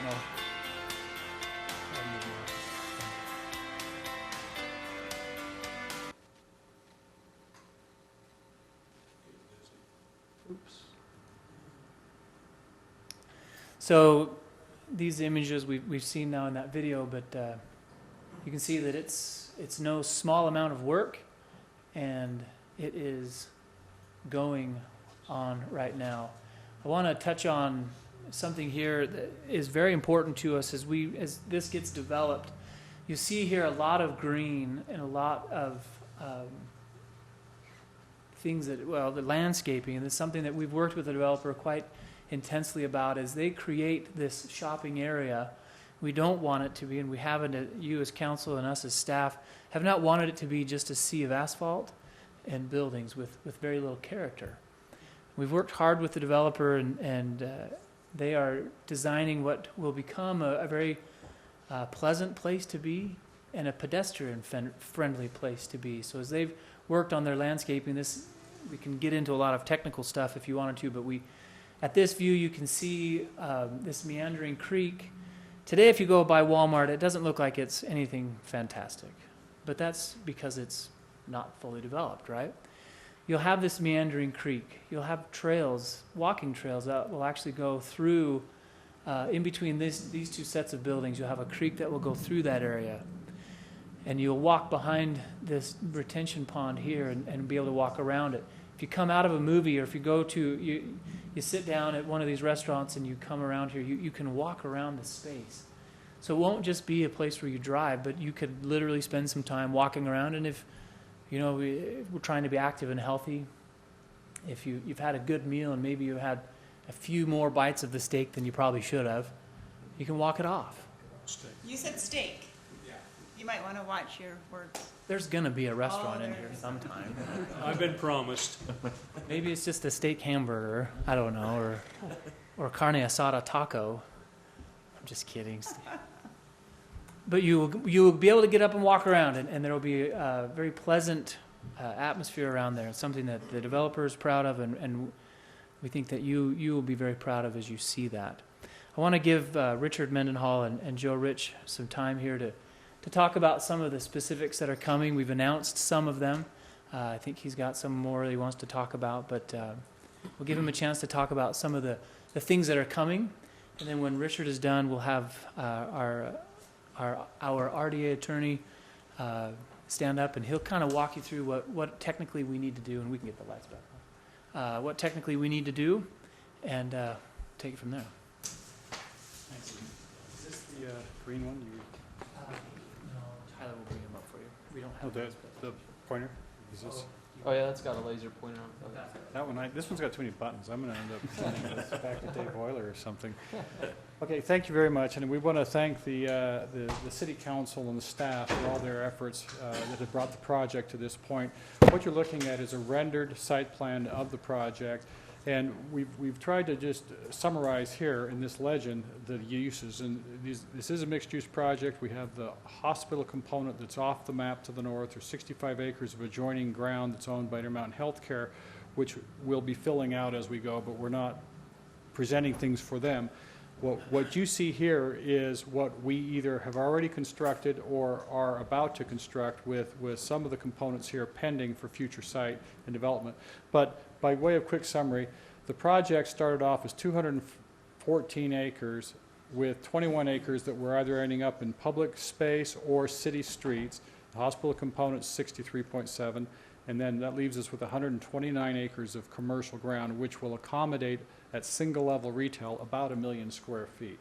Now, if you go to the next image, what we have accomplished to date is the development of the area in yellow is completed, and this purplish area that now is coming online will start to bind the north and the south side together. Walmart's operated a little bit in isolation from the beginning. They can kind of do that as the 800-pound gorilla in the industry, and people will find them wherever they are. Not so much for the rest of the tenants. And so we're now moving forward with, from this platform, 51 acres having been completed with 375,000 square feet in the yellow. That produces, by our estimates, about $255 million a year in sales. We're going to be adding to that another $156 million in sales on another 47 acres. And then this reddish, burnt red color will be the area that will define itself as we go forward with who the tenants are in the market and what uses are remaining, who are still looking for a home, and that will kind of be self-defining as we go. So what the agreement that's coming before you tonight has done has enabled this second phase area, that is the 2017 and 18 phases, to come together and to be able to proceed. This agreement has been fundamental to being able to secure the commitments from the major tenants. If we go to the next slide, which for that phase are Ross, Petco. We have a signed lease at this point with Olive Garden, and the correspondence with them as recent as this afternoon is they'd like to start construction in June, which we're continuing to work towards completing the process and allowing that to happen. We've also initiated discussions here for carnivores with a restaurant that primarily serves meat. We don't have that far enough along to be able to make a disclosure, but we're anxious to see that if that will come to fruition and be something we can make a representation to the public on shortly.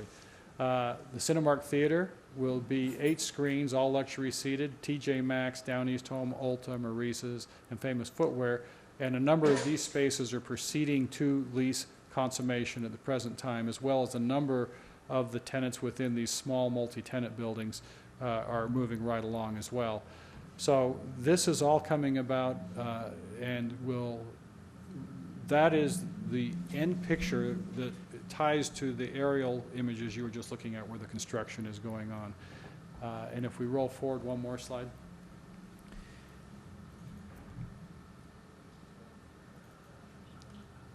What we'll have before you tonight is we'll have to rotate that one for us, is the economic incentive agreement for the project area that's north of US 6. The red boundary is the Corona CRA. The yellow is the property that we own or are under contract to own within that boundary, and would be the area that this agreement is dealing with. And so if you approve the agreement tonight, we have some work to do with staff to produce a legal description for those and then insert those into the documents. But everything is moving forward as quickly as possible at this point. We anticipate that we will see somewhere in the neighborhood of another 150,000 square feet of tenant commitments over the next 3 to 4 months, and that phase will be substantially completed. We're currently scheduled for deliveries at the end of the summer. They'll be opening in October and November, a number of these tenants for this year, and they'll get through Christmas. The next delivery wave will occur starting in February and March, and they'll be opening in summer. And so by next summer of 2018, you'll see the area that we're talking about as the phase 2, probably in the 80–90% completion with occupancy in place, with the rest having been defined hopefully with the project coming to its fruition, at least in terms of the 1 million square feet of commerce, sometime within the next few years that are trailing. Any questions at this point? Thank you. Keep it going. So is Carnivore an actual restaurant? So we'll now invite Mr. Craig Smith to come up. He's our attorney working with us on the creation here, and we'll have him walk us through a bunch. And then there's a little more I think we want to talk about, but we'll let him go first. Thank you. It's nice to be here with the agency board and be able to talk a little bit about the process we're going through. My job is to make sure we do it right, and I think we are doing it right, hopefully, and also to answer any questions that anybody might have on either the process or the substance of what we're doing. This is under the new law that was passed in 2016. Now they call these community reinvestment areas. They've had lots of different names since I started doing these, but that's the name we have now for these types of projects. It's a public process, and just to give you the kind of the procedure, we have a hearing tonight. You can actually, if you wanted to combine the two hearings we have tonight on the plan and the budget. We have to do a plan and a budget to do this, and then we also have on the agenda, and that's also going to be on your city council agenda, because both the city council and the agency board, even though you're the same folks, have to approve the plan and the budget. The other things that were mentioned that we're going to do hopefully tonight, or it's up to you to whether you want to do them tonight, obviously, is this is contemplating sales tax for a 5-year period, a descending amount, starts 100% the first year down to 80% by the 5th year of the point of sale portion of the sales tax that's generated in this project area being used to help make this happen. So what that means, we're not talking about sales tax outside of the project area, but just inside that project area. That means they have to build it, they have to open the stores, and people have to come and buy things that generate sales tax. If they don't build it, don't open it, I know they don't want to hear that because they're already building it. The agency, we don't pay them anything. But that sales tax is the point of sale. It's the 0.5 for every dollar, 1/2 cent goes to the municipality that the sales tax is generated. So this is will be generated from this project area, and the sales tax is paid to the city, and so to enable that to be paid from the city to the agency, we need an interlocal agreement between the city and the agency, and that's on your agenda tonight. And then the final item on the agenda is the economic incentive agreement that was mentioned earlier, which is the agreement under which the agency then passes that sales tax along to our developer participant that are here tonight that have already spoken to you. So those are the things that are on the agenda. The public hearing is only about the plan and the budget, but if you have questions about anything else, or if members of the public have questions about any of the other steps, I would invite them to ask those questions or make those comments. Obviously, this is a public process, and we want that participation from the public and that input. I'm happy to answer any questions. If you don't have any questions, I would suggest we just move into the public hearing phase. Thank you. Thanks. All right, I'd entertain a motion to go into public hearing. And you say we can do both these items? Yeah, we can open both public hearings and just hear it all at once. They're interrelated. Okay. So moved. Did you say let's make a motion?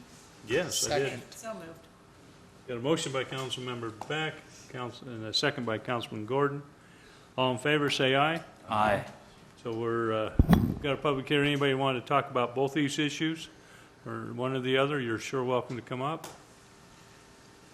Seeing none, I'd entertain a motion to go out of public hearing. So moved. Second. Got a motion by Councilman Scobes, a second by Councilman Mendenhall. All in favor, say aye. Aye. Okay. Any questions? If not, then we good? Do these have to be a roll call vote Yeah, we need to do a roll call vote. on each one of them? Resolutions separately, so. Okay. Okay, that's what we'll do then. Great.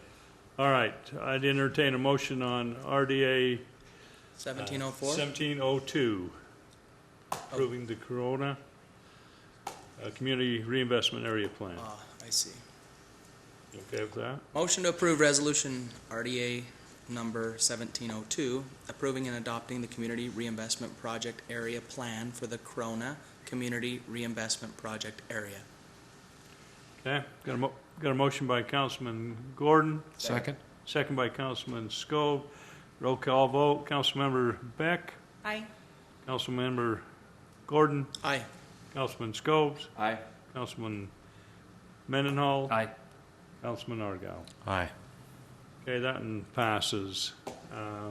Need a motion for 17-03.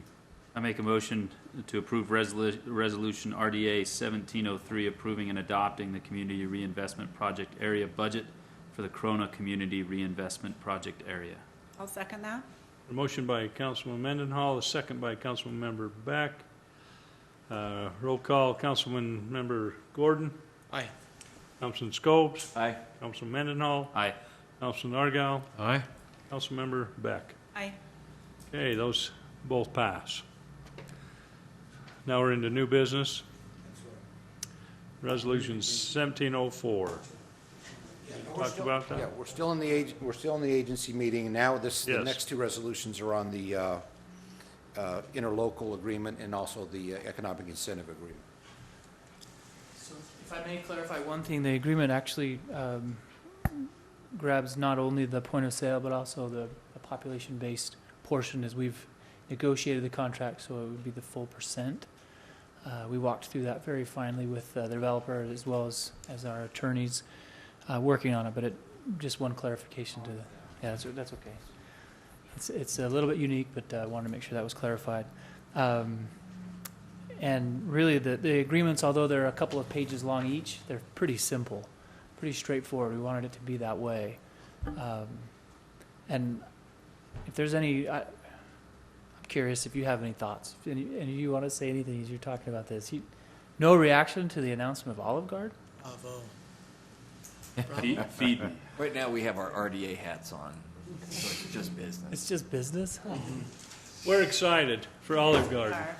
Holy cow. Bring them on. Is that better?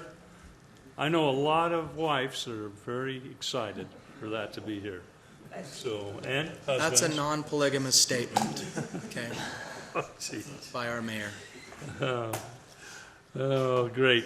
All right. Let's move right along here. Okay, I'd entertain a motion to go into public hearing for our RDA 17-04. We don't need to on these two. Oh, you don't need it on this? New Now, do these need to be a roll call vote? Okay. All right, any questions? Other than excited for Olive Garden? I know it's been said by our staff many a times and everything, but I appreciate all the hours. It is hours and days and months and years, just like Seth mentioned, with city staff, with you guys that have been here longer on city council, but us newer city council people too, spending a lot of time studying, researching this, and negotiating. And appreciate the developers too, and your stick-to-itiveness there, and working with it, being willing to invest that many Been a millions of long dollars in our community is a pretty good thing. Very exciting. Sorry, Mike, you done? In construction, this project will be $250 million to those forecasts. So it's a lot of employment during construction and post-construction. It's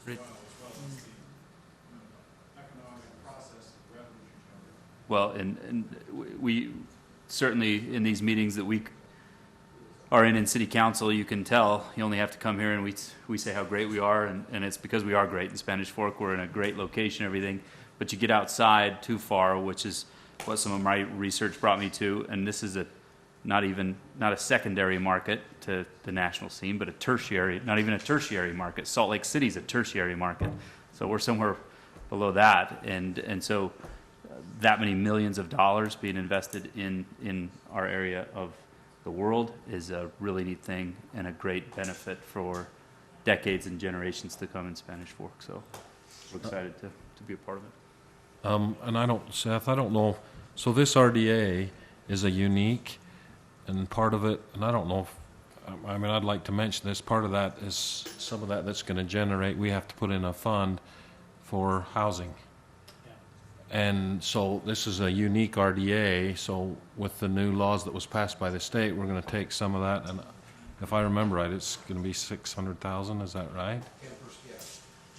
Yeah, it's projected out to be about 600,000. It's 10% Of the total? Of the total will go towards housing. Which has to be, which needs to go towards affordable housing, and we're working to try to keep that in our community. Yeah, you'll have to use that and as utilize the that. agency board, you have the decision whether you want to use it here or give it to other housing agencies outside of the city. And, I do this quite a bit, and I usually recommend, there's ways you can use it here that will be beneficial to your city, and so We I would absolutely want recommend to do that. Yeah. So anyway, I just wanted to mention that because this was something unique with this RDA versus some of the others that we've done. Yeah, this So was we'll have an a- opportunity yeah. to do some affordable housing and some other things with that money. Right, this became part of the law in 2016 to have the 10% set aside for the affordable housing. Thank you. Okay, I'd entertain a motion for RDA 1704. I'll make a motion to approve resolution RDA 1704. Is that what you? That's exactly what I said. Approving the sales tax interlocal agreement between the Spanish Fork City Redevelopment Agency and Spanish Fork City for the Corona Community Reinvestment Project Area. Second. Got a motion by Councilmember Beck, second by Councilman Argal. Roll call vote on this. Councilman Mendenhall? Aye. Councilman Argal? Aye. Councilmember Beck? Aye. Councilman Gordon? Aye. Councilman Scobes? Aye. Okay. RDA 1705. If there isn't any discussion on that, I'd entertain a motion on that one. I move that we approve RDA 1705, improving the incentive agreement between the Spanish Fork City Redevelopment Agency and Canyon Creek Commercial Center LLC for development within the Corona Community Reinvestment Project area. Second. Got a motion by Councilman Scobes, a second by Councilman Gordon. Roll call vote. Councilman Argal? Aye. Councilmember Beck? Aye. Councilman Gordon? Aye. Councilman Scobes? Aye. Councilman Mendenhall? Aye. They all pass. Motion to go back into city council. Second. Got a motion by Councilman Gordon, a second by Councilman Mendenhall. All in favor, say aye. Aye. We're now back into city council. Thank you. In here. Carnivore. Thank you so much. So as they leave, I want to point out, as you look at this map, and they identify over 1 million square feet of retail. That's just about 23 acres of retail space. That doesn't, obviously their numbers are different because they're talking about the total project, right? That includes parking lots. But if you think about an acre of ground and then a store that is the size of an acre of ground, that's 23 acres of ground that 10 years ago was not producing retail. And in order to shop or do some of the things we're doing here, we traveled to Orem or to Provo. And as we have worked on this project now for the better part of 10 years, we are starting to see the culmination of that, adding 1 million square feet of sales. And as Richard was talking, I couldn't help but think some of you on the council like to shop. Some of you like to shop more than others. Some of you prefer to browse as you shop and maybe not even buy anything. But let's just assume for a moment that I like to shop.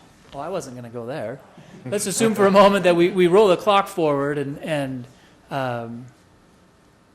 we won't be able to do a whole lot of back-to-school shopping here this next school year.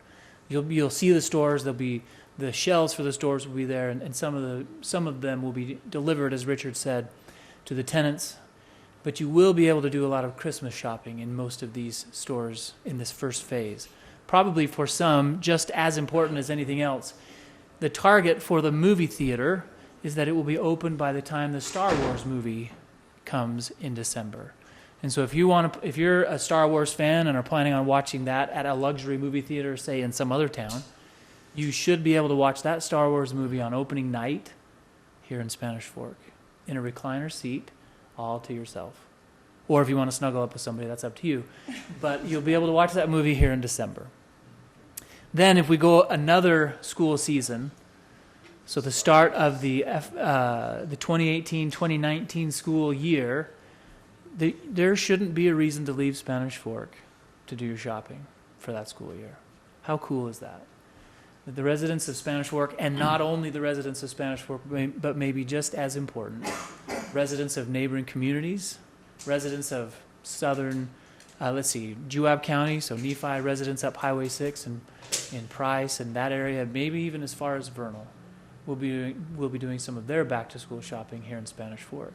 And that revenue, the sales tax derived from those sales, will come to Spanish Fork forever. And that is a significant upgrade to the sales tax base of our community.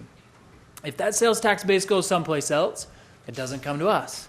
And you and I are still going to shop at stores like TJ Maxx, Maurice's. We're going to go watch a movie and buy our drinks at the movie theater, maybe in Vineyard or in Orem or in Provo. And that percent sales tax that we deposit with every purchase in some other town goes to help run their city. But by doing this, that 1% sales tax, which today in our tentative budget that we're working on adds up to more than 7 million pennies. No. $70 million. $7 million. What is that? 70 million? Lots of pennies. Kent's over there dying. Come on, Seth. Sorry, thinking on the fly.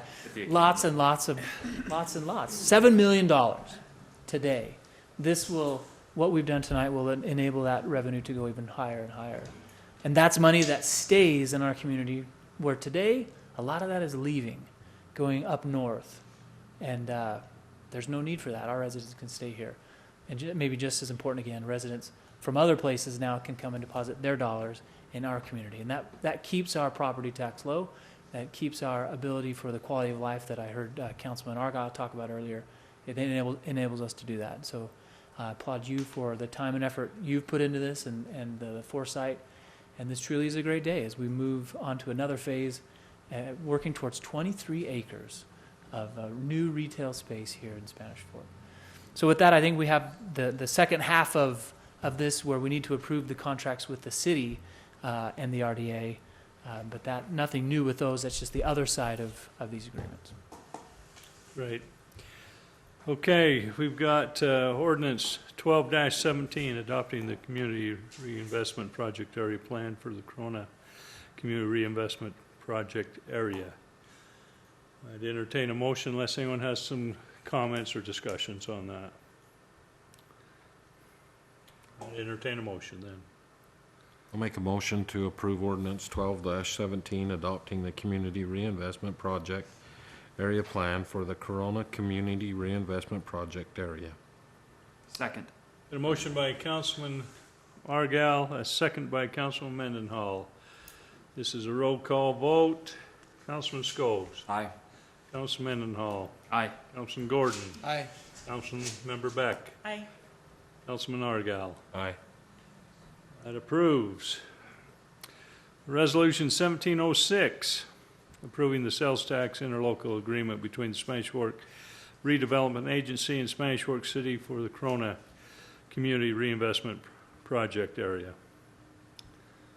I'd entertain a motion on that. I make a motion we approve Resolution 1706, approving the sales tax interlocal agreement between the Spanish Fork Redevelopment Agency and Spanish Fork City for the Corona Community Reinvestment Project area. Second. A motion by Councilman Mendenhall, a second by Councilman Scobes. Roll call vote, Councilman Mendenhall. Aye. Councilman Gordon. Aye. Councilmember Beck. Aye. Councilman Argal. Aye. Councilman Scobes. Aye. Great.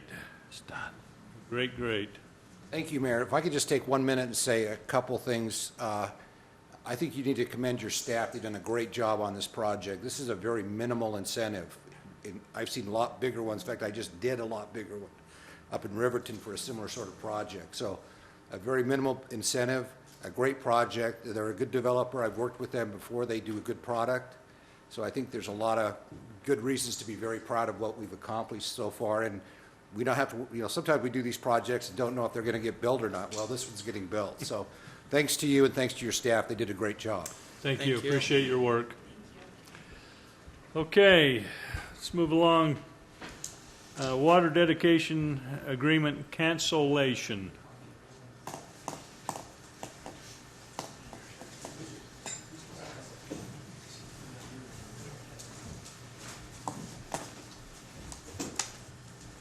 Here about 7 or 8 years ago, there was kind of a scare from the Bureau of Reclamation. There was something called footnote 6, which was a rule that was being considered seriously, which would require water delivered from Bureau projects like the Strawberry Water project to charge a M&I rate, which would be very high, maybe $300 an acre per year, which right now we're in, a little less than $20 per acre feet per year. As you can imagine, this would increase costs quite a bit, but there was some sort of a grandfathering being contemplated with that, which would allow water that had been dedicated or acquired by the city before that rule date to continue on as it was. As we contemplated this as a city, at that time we decided that if it was going to cost us $300 a year per acre foot to have that water, we didn't want the water and wouldn't accept it anymore from developers or landowners that were going to have to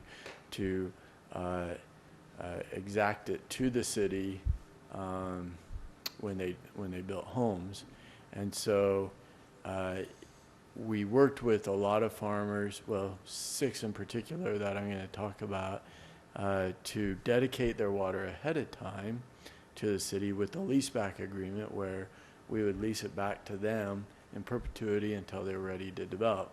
This, in essence, would preserve the value of that water for development. Since that time, with a lot of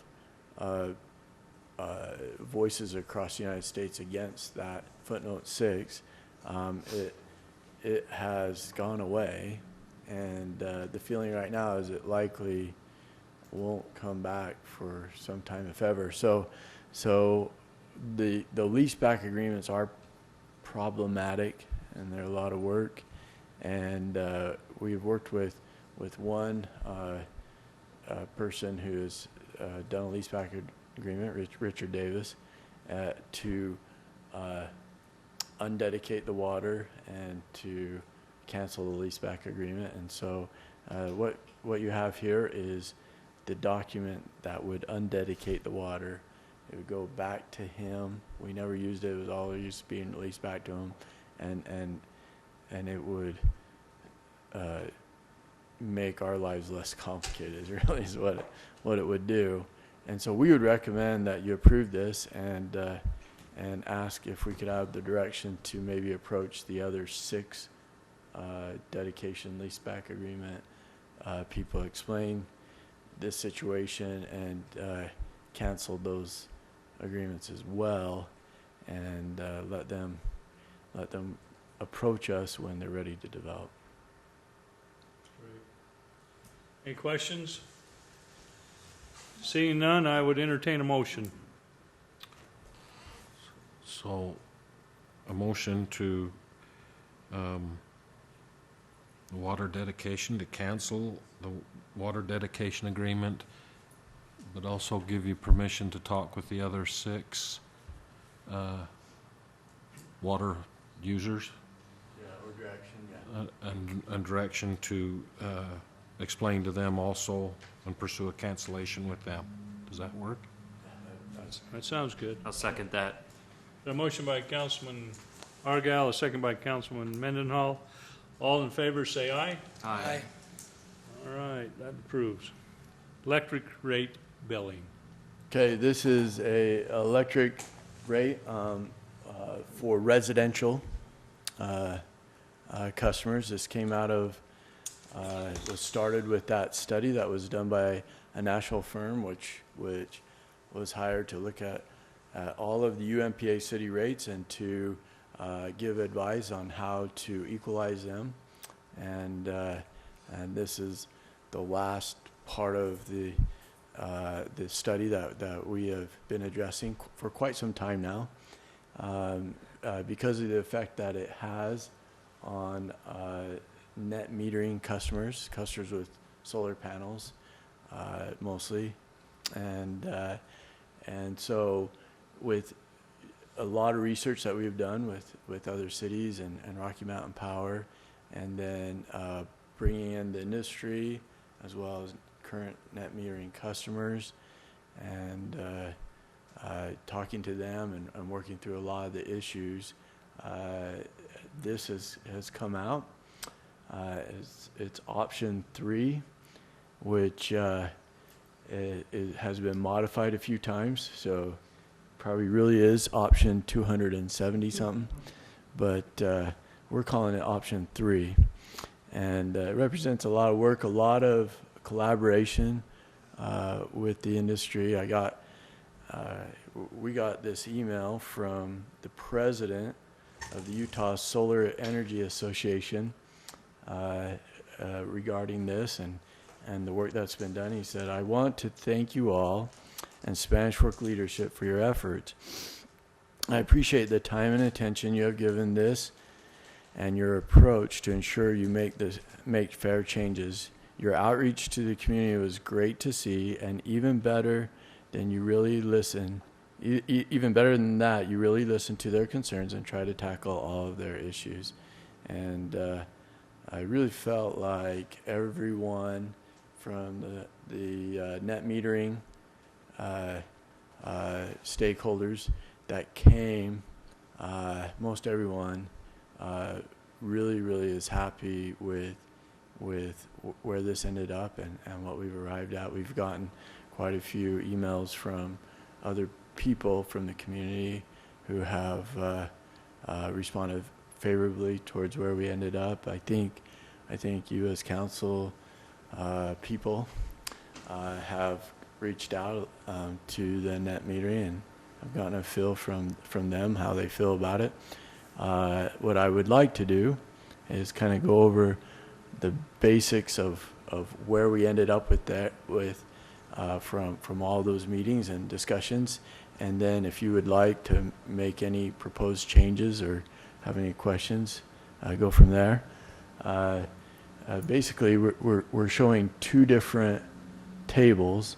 The first table is the balanced base rate model, which is the model that everyone seemed to settle on. And what this does, it does not include inflation and the PCA. And the reason why we did that is we wanted to show that we weren't trying to raise electric rates with this. We were trying to balance them. And I think it's very important to realize this is a universal rate structure for all residents, whether you're a solar customer or a regular resident, whether you're a high user or low user. This rate applies to everyone, and we believe it is as fair as you can make a rate, electric rate. So what it involves is implementing some grandfathering of 6 years for the current rates, and gradually moving into what the study recommended as the fairest way to make sure that you don't become upside down in a net metering rate structure, which basically means that as you approve more and more net metering contracts, you then don't have enough money to maintain your system. And so this rate structure is what the study recommends, saying if you do this, then anyone could come on to net metering, and it allows for that. What originally was recommended is that the rate be implemented over 3 years, and there be an increase every 6 months.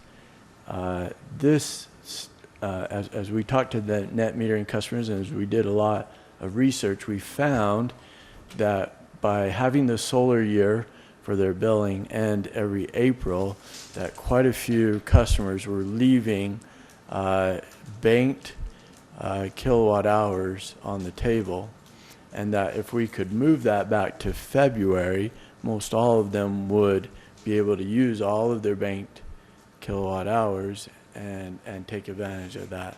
And so in talking to the net metering customers, they had a similar experience than what we were finding, and we all agreed that moving the solar year to February would benefit all of them. Also, where we ended up is instead of doing a 3-year grandfathering where you only have, where it takes 3 years to get to what would be the balanced rate, where we ended up with is taking 6 years to do that, and only making a change every February going forward. That is actually when the last step in the balancing occurred. It was this last February, and so going forward, your next step would be February 2018, and we set it to the mid-February, which will coincide with the billing cycle. One of the things that, as we discussed with the net metering customers, it wasn't easy to see on the bill what your savings were, what your bank was, and how well your solar panels were performing and contributing to your bill. And so we're working hard to make those bills a little bit more informative, and help people see as their banks increase or decrease, and as they use them. And so we believe that it's important to make sure that the changes coincide right with the end of a billing cycle, and that will be helpful. The other thing that we felt like was important is Spanish Fork was the only city that we knew about or researched that did not, of our size and in this area, that did not have a tiered rate structure. Now, a tiered rate structure is put in place to encourage conservation. One thing that having a very low base rate does for a city is it encourages conservation in the higher usage rate. But as you set the base rate so that it collects the amount of money you need for O&M, then you're in danger of having such low usage rates that you don't encourage conservation anymore. And so a lot of people mistakenly think that the base rate in any water rate or sewer rate is there to pay some sort of a bond or to pay some big project off, and once the bond's off, then the base rate goes away. The base rate really there is for rate stabilization, usually. And so you have rate stabilization, which is a positive thing, and then you have something called conservation, and that's what the usage rate is. The reason why you have a usage rate is so you encourage conservation. If you didn't care about conservation, you could maybe do it all in base rates.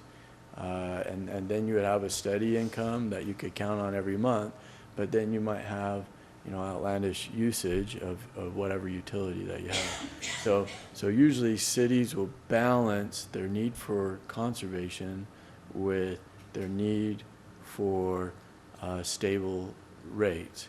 If you didn't have a little bit of both, then in a dry, in a really wet summer, when people had lots of water on their lawns and they didn't use as much water, you might not collect enough to pay your employees. But in a really dry year, you might collect, way too much. So it's a good balancing, and because of wanting to create a base rate which made it so that the plant, the lines that everyone needed, whether you're a net metering customer or not, needed to send power back and forth onto the grid, having that, you would have to raise the base rate.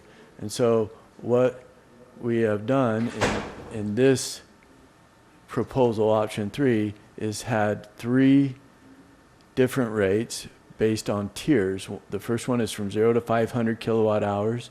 The second one is 501 to 1,000 kilowatt hours, and then the third tier is over 1,000 kilowatt hours. This is very similar to the other cities around us, and we set the rates accordingly such that the average bill would not increase at all.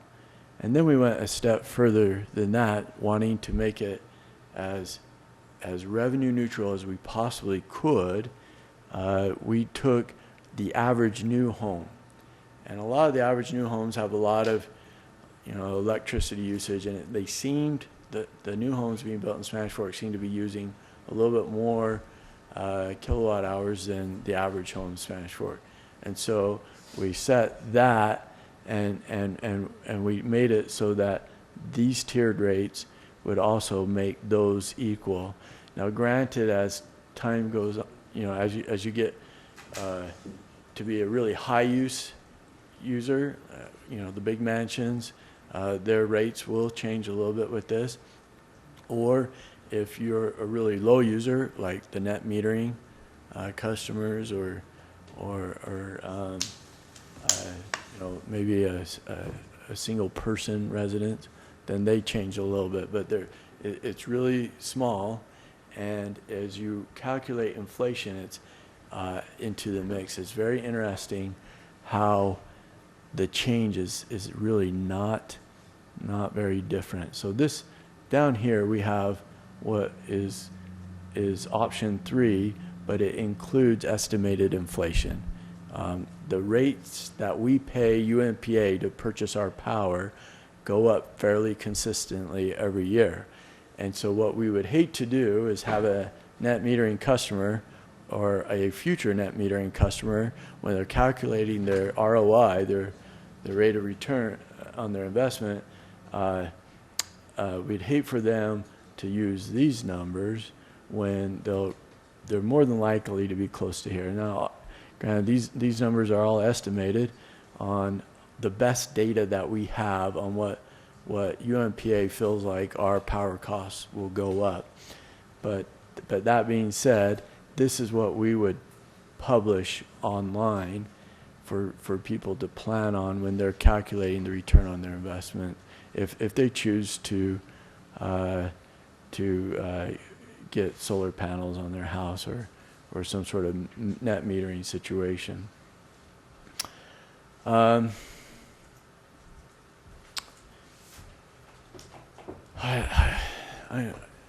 have talked about this for months and months and months. I am so tired of it. If we never talk about electric rates and net metering again, it'll be too soon for me. But I'm really, really happy with where we ended up. I think it's good, and I think a lot of good people put a lot of good effort into it, and I think we have arrived in a very good spot. So is this something we're going to approve now, or you want to put that on our? Okay. Can I ask Chris some quick questions, or go ahead? So in talking with some of the solar customers, a couple of things that came up. Number one was the billing, and we are trying to make that so it's easier for them to see that, correct? Correct. That's been a very integral part of this. We've Okay. taken a hard look at the billing. We've brought in Cassell, which is our billing consultant, to help us figure out, and even our bill printing consultant, which is a different one. And we've really talked through the billing issues, and we're working on fixing that. So if a customer comes in, say in 2020, and we get another 100 customers, solar customers, that's where they'll drop in. They'll just drop in like as that will be our rate for that year. That's where they'll drop in and start, right? That's what we tell them, is plan on these rates. 2020. And then the following year, on that date, the rates should go to that and on. And then this is where they would stabilize right here and then just be subject to regular inflation. Another thing I want to note is, so in talking with Seth and some of the other, how big this change from March to February is to our solar customers. Huge difference in their credits that they will be able to use. And a lot of them knew that was happening, but I don't think they realized, because a lot of them couldn't see their credits. Is this somewhere, because most of the ones that I talked to was not aware of option 3, which came about from our meeting and everything else. Is this somewhere they can see this? Outside here? So it is on the webpage. Okay. Yeah, our web consultant was gone for a week, so it was a little bit slow getting up, but it's on there now. And if we get the direction that Junior indicates we need, what our intent would be is to go to electric. And there's option 3 right Okay, there. great. Thank you, Chris. Appreciate you guys' effort. I know this has been a long. Well, and you've worked hard too. I think you've talked to some 20 net metering customers. I've tried to talk. I wish I could have talked to a few more, but I didn't get that. But I got some good feedback from them. So that's a lot of phone calls. Yeah, I think that's to be commended. And I know all of the city council has reached out to quite a few members of the community. Any other questions about Thank you what's being proposed? for all the time. Thanks. I sorry about complaining about that. No, but it was a little amazing. Oh, if you didn't, we would. So our ordinance indicates when we change rates for any of our utilities, that we either do it in the budget or by resolution. So neither of those are on your agenda for tonight. So Chris needed to review this with you again. This is kind of where we ended up the last meeting when we reviewed it. We then gave you the opportunity to contact some of your constituents who use solar panels, maybe some of your low users, and get a feel of what the community is like. So before, we've talked about, you can do this in the budget, start it in July, you can start it in January, you can start it any time you want with the resolution. And so really what we'd like, the direction from you tonight, is when would you like us to start it? If you want to start it in July, we can do it in the budget and just build it into the budget. If you want to start it at a different time, let us know, and we'll have a resolution ready. And so I think what we'd like, Mayor, is if you can get a direction from each of the members of the council as to what they'd prefer, and then the staff follow through and get that ready for you. And so 2 questions. First of all, this is what you want to do, and then secondly, when do you want to do it? And I'd maybe say there are 5 parts, because I can't believe an attorney actually only gave us 2. I mean, seriously? 2? Black and white. No, that's a good attorney right there. He can do it in 2. Time for the change, the solar year change, the direction on the solar year, the number of years for the change. Chris talked about we'd start at 3. You can do 5, 6. You can do 10. You can do 1. The target base rate, and the resulting rates that follow, and the tiered. Do you want to go to the tiered structure? So those are the 5 things I think we're looking for specific direction on. We'll go with that. We'll figure that out. Okay. Can you give us that? Do you want us to talk about it tonight? Yeah, right now? yeah, we'd like to. You would? We would. Okay. I think all of them. I think all that you mentioned, the changes that we talked about through our research and through our meetings with customers and staff and others, to Tyler, I maybe bring up that picture that I sent you of my research. Chad called some people. I know we've emailed people and we've all called people. I contacted the industry. They came out and gave me a quote. And there I am, Brandon. I didn't believe it. Huh. And Which one's you? easy. Your arms are crossed. You look so a you're little not open. aggressive. I was not believing what he was saying at Too first. aggressive. But then after Body an hour, language. yeah. No, this guy was up North Salt Lake. He'd already heard about it had made its way through the solar industry. I know everybody's, there's differing opinions all around. You can't please everybody, but I was interested to see what the industry had to say. This guy had heard about some of the meetings we'd already had, and was complimentary, similar to what the email you read, Chris, of Spanish Fork being clear. So I think we do a service to our citizens that are both non-net metering and net metering, and the industry itself, which is a booming industry, to be clear and concise on what our choices are, so they can, so the free market can work in Spanish Fork. He was very confident, had signed people up in Spanish Fork already, and was going to continue to do that. I told him, we're in Spanish Fork, we don't drive electric vehicles, we drive pickup trucks, so come back with I'm just kidding.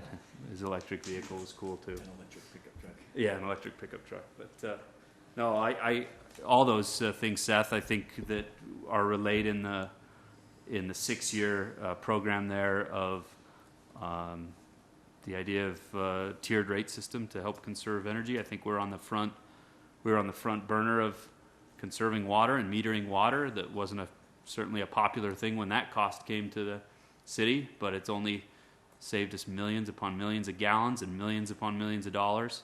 And so I think this is another way. See, Monroe's not buying the electric car.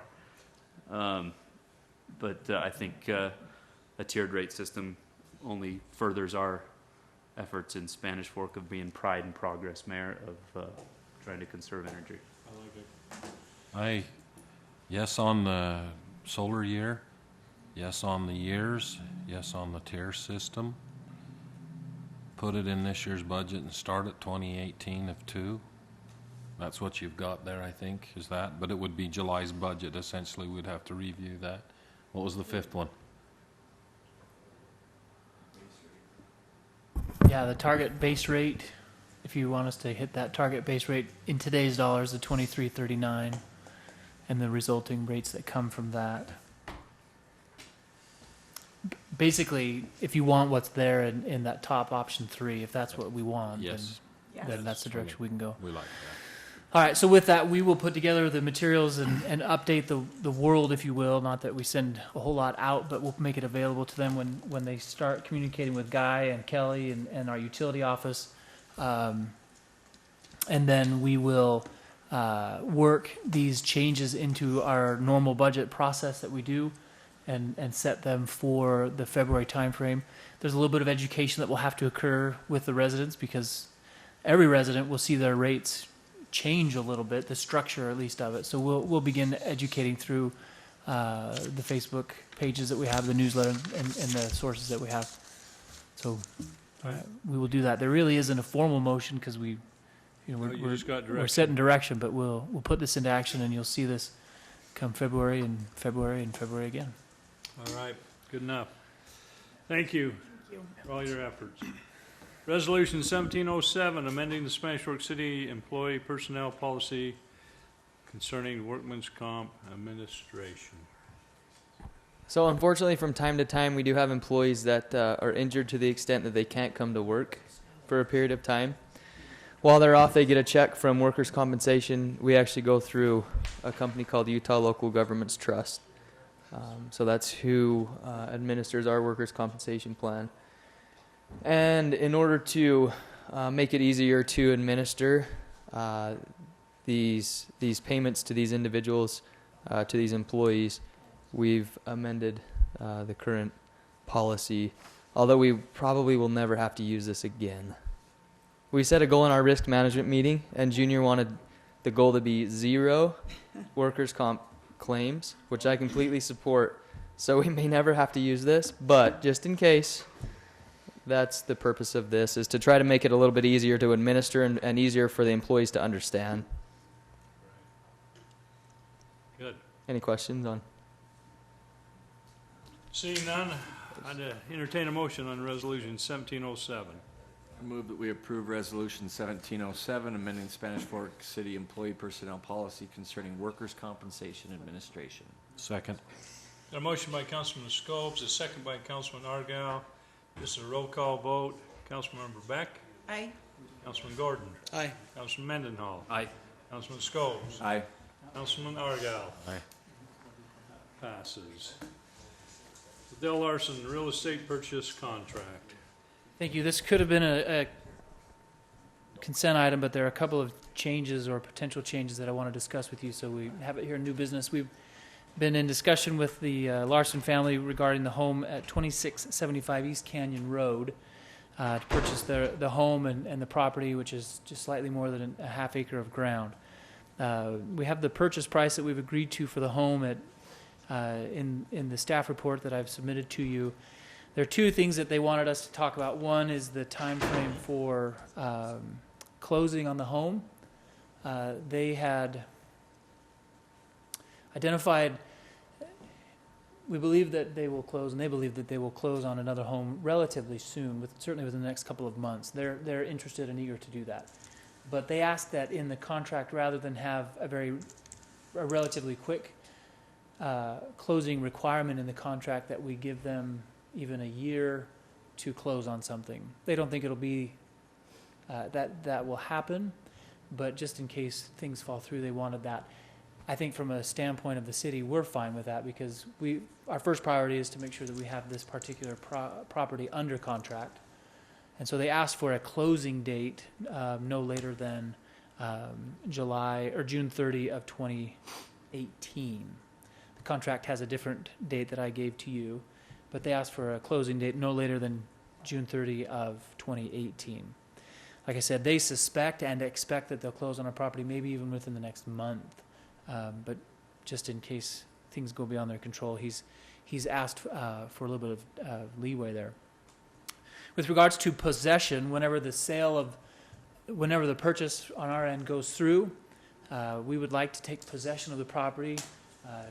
We very shortly thereafter would go through the demolition process, but they asked for at least 14 days after closing for us to take possession.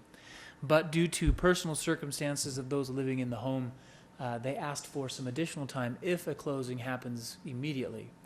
And so because of work schedules and capabilities of those in the home, they asked that if it closes quickly, that possession take no sooner than at least June 26th, maybe July 3rd of this year, or 14 days after a closing, if a closing happens later in the year. So the way we would write it in the contract, that possession would take place 14 days after closing and no sooner than June 26th or July 3rd of this year. And they're okay with either. And I think from a staff point of view, if we're going to look at giving them some additional time to move some of the things that they will need to move, June 26th and July 3rd are just the same to me, so giving them July 3rd is fine from our point of view. I think those are the items that I had identified in that staff report. But we would recommend the approval of this purchase contract that will give us just a little bit more than an acre of ground at the roughly 2600 East and Canyon Road, between this and another property we bought a while ago. For a future fire station. There you go. Let that cat out of the bag. All right, I'd entertain a motion. I'll make a motion to approve the Dale Larson Real Estate Purchase Contract with conditions discussed by Seth. Second. Got a motion by Councilman Argyle, a second by Councilmember Beck. All in favor, say aye. Aye. Okay. Merrill, proclamation for Arbor Day. I get to read a proclamation here. You got 4 minutes. See if I can do it right. Okay, whereas. Well, there's a lot of whereases here, right, Junior? I didn't write this. Oh, I know. Whereas in 1872, J. Sterling Morton proposed to the Nebraska Board of Agriculture that a special day be set aside for the planting of trees. And whereas this holiday called Arbor Day was first observed with the planting of more than 1 million trees in Nebraska, and Arbor Day is now observed throughout the nation and the world, whereas in 2017 is the 145th anniversary of and whereas trees can reduce erosion of our precious topsoil by wind and water, cut heating and cooling costs, moderate the temperatures, clean the air, produce life-giving oxygen, and provide habitat for wildlife. And whereas trees are a renewable resource, giving us paper, wood, and for our homes, fuel for our fires, and countless other wood products. And whereas trees in our city increase property values, enhance the economic vitality of our business areas, and beautifies our community. And whereas trees, wherever they are planted, are a source of joy and spiritual renewal. And whereas Spanish Fork has been recognized as a Tree City USA by the National Arbor Day Foundation and desires to continue its tree planting practices, now therefore I, Steve Leifson, Mayor of City of Spanish Fork, do hereby proclaim Friday, April 28, 2017 as Arbor Day in the city of Spanish Fork, and urge all citizens to celebrate Arbor Day and to support efforts to protect our trees and woodlands. And further, I'd urge all citizens to plant trees to gladden the heart and to promote the well-being of this and future generations. Take a drink. Whew. Whereas, I'm done. This is a neat thing. I know Bill Bushman does a great job with our trees and has been very instrumental in making sure that we're a Tree City USA. And I just want to thank him and his staff for all they've done, and encourage the members of our community to honor this day on April 28th, Friday. Okay. Moving to discussion. Parsi tax and hotel tax discussion. Call it the park tax and hotel, yeah. So we have, and I'm going to turn the microphone over to Dale Robinson here in a moment, and then Kent left. He's on his way to St. George, so we'll kind of wing the discussion on the hotel tax. But we have for years had discussions with you as council regarding what first was known in the state as a ZAP tax or a RAP tax. It's taken many different forms. It's a 1/10 of 1% addition to sales tax for that it's 1/10 of 1% added to the sales tax rate in Spanish Fork on all sales except for on unprepared food items. This is something that is done in many different cities to fund recreation, so the park would stand for parks, arts, recreation, and cultural opportunities.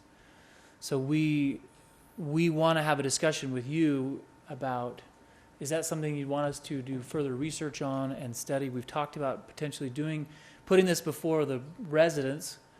It's a ballot, it requires a ballot vote, and it's something that we can study for maybe a year from now, year and a half from now, I guess, in the 2018 election cycle. We feel like it's something that's worth talking about, obviously, tonight, but if it's something you're interested in doing, or rather in giving the public the opportunity to choose, we can start doing some education communications now, and begin to have discussions in public forums and invite feedback from the public. Also do further research and nail down some details. So I've asked our Parks and Recreation Director, Dale Robinson, to be able to discuss that.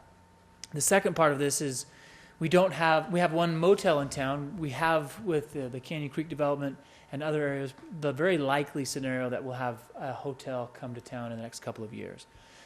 We do not have any of the additional taxes, what are often referred to as transient room taxes, that can fund different city operations.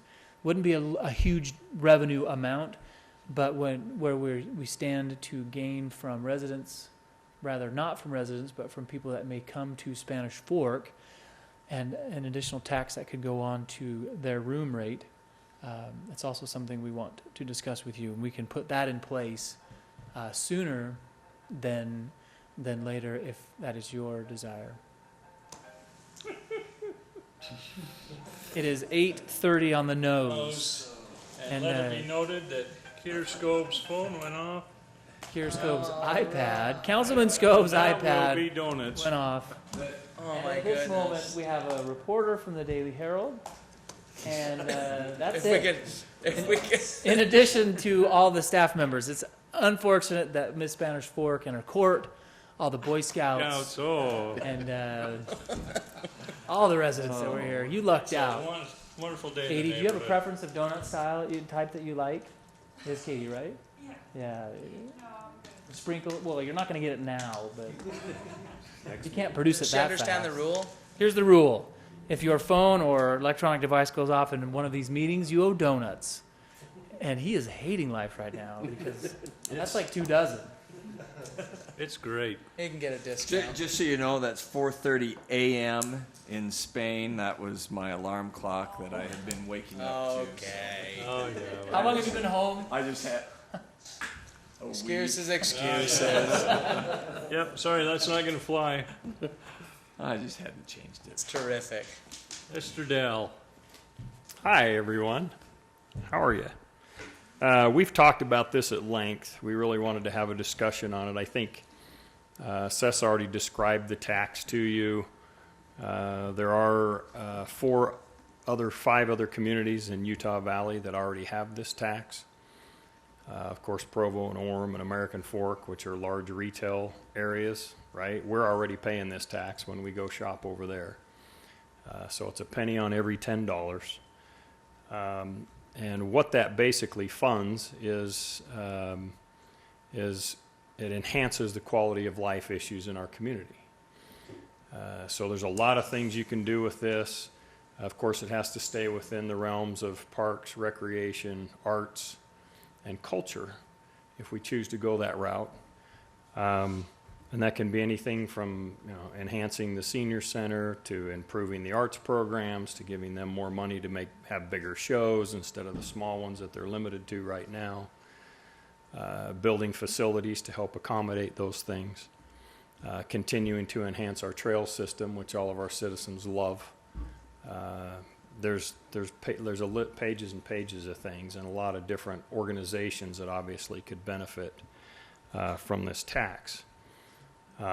Nobody likes the word tax, but as you saw with as Richard and those guys presented that $500 million worth of retail sales coming to our community in the next few years, I personally feel like we should take advantage of that because a lot of those dollars are coming from outside. And so we can have a whole lot of new, a whole lot of facilities and enhancements to our community in terms of quality of life issues that's going to be paid for a large majority of it by outside residents who come to shop here. So if there is a positive tax, this is one of them. Again, it's not a whole lot we're going to feel, and it's something we're paying already in Provo and Orem and American Fork and everywhere else we shop. And now Payson, and Cedar Hills. Those are the ones that have these taxes. Now, just as a track record, Orem's had their care tax. Is this their second go-round? Yeah, So the tax is for 10 years, and then it has to re-up and be voted on again by the public. And to tell you how they loved it, they passed it again for another 10 years, overwhelmingly. Salt Lake County's had it. They're the first ones that started that, and they continue to pass it over and over again because of the wonderful facilities that are being built in their communities and the programs that are being enhanced as a result of it. So, any questions for me? We've talked about this, and I think it's right now, and as a Parks and Rec committee, we've talked about this for the last 10 years. And right now, our portion of that tax right now, based on our sales tax, the best that we can calculate is about $400,000 at what we're doing now. So as soon as you get us to 500 million, you can see what that would do for our community in terms of enhancing our infrastructure. We've got playgrounds that need to be replaced, old ones. We've got shade structures that citizens want over all those playgrounds. They're not cheap to build.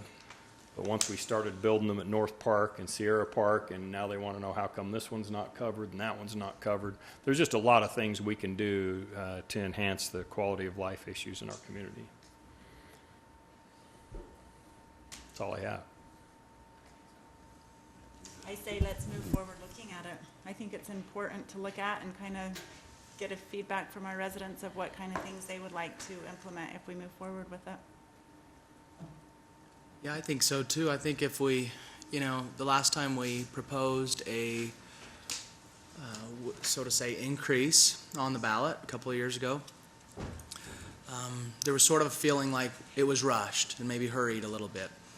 But I also think that this is a mechanism or a tool to help with that last discussion for libraries, senior citizens, and possibly a rec center. Funding options, right?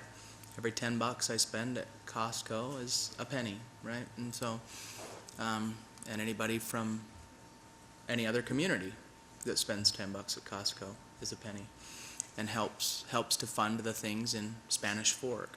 So, I think it's definitely something we plan for and discuss, and I'd be for maybe researching it out throughout this year, possibly for next year's election. My 2 cents, I don't know. Oh, excuse me, 1 cent on $10.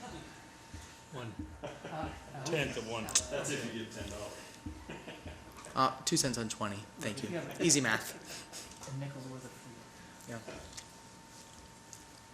Yeah, I think this is something we probably need to look at seriously, especially with our retail center coming in now. It's like Dell said, this isn't just a tax on the residents of Spanish Fork. It's everybody that shops here, and we're getting a lot of out-of-town shoppers now. And once we see what's going on, I think this is something that we definitely want to look at, and it's a great mechanism to take care of those things. It speaks to Dale's department. I know we've all said it before, how responsive you are to the residents and the citizens, and I get that feedback as well, that people send you guys an email about a shade structure, about this, and you guys get back to them and want to vet it out. I think one thing that I don't know about all the other cities that you mentioned, but I know American Fork, part of their success that they say about this particular program is their ability for people to come to them for like a mini grant thing. So it's a way for a community to raise some money, and then an arts program, to come and say, hey, we want to do this at the theater, or we want to do this program or something, and they make application to the department for funds too. So it's a little bit way of reinvesting in your community that way too, and obviously getting their feedback on what they'd like, rather than us making a decision on what that is. Good, better, and different. You can't make a decision without information. So I think we need to study it, find it out.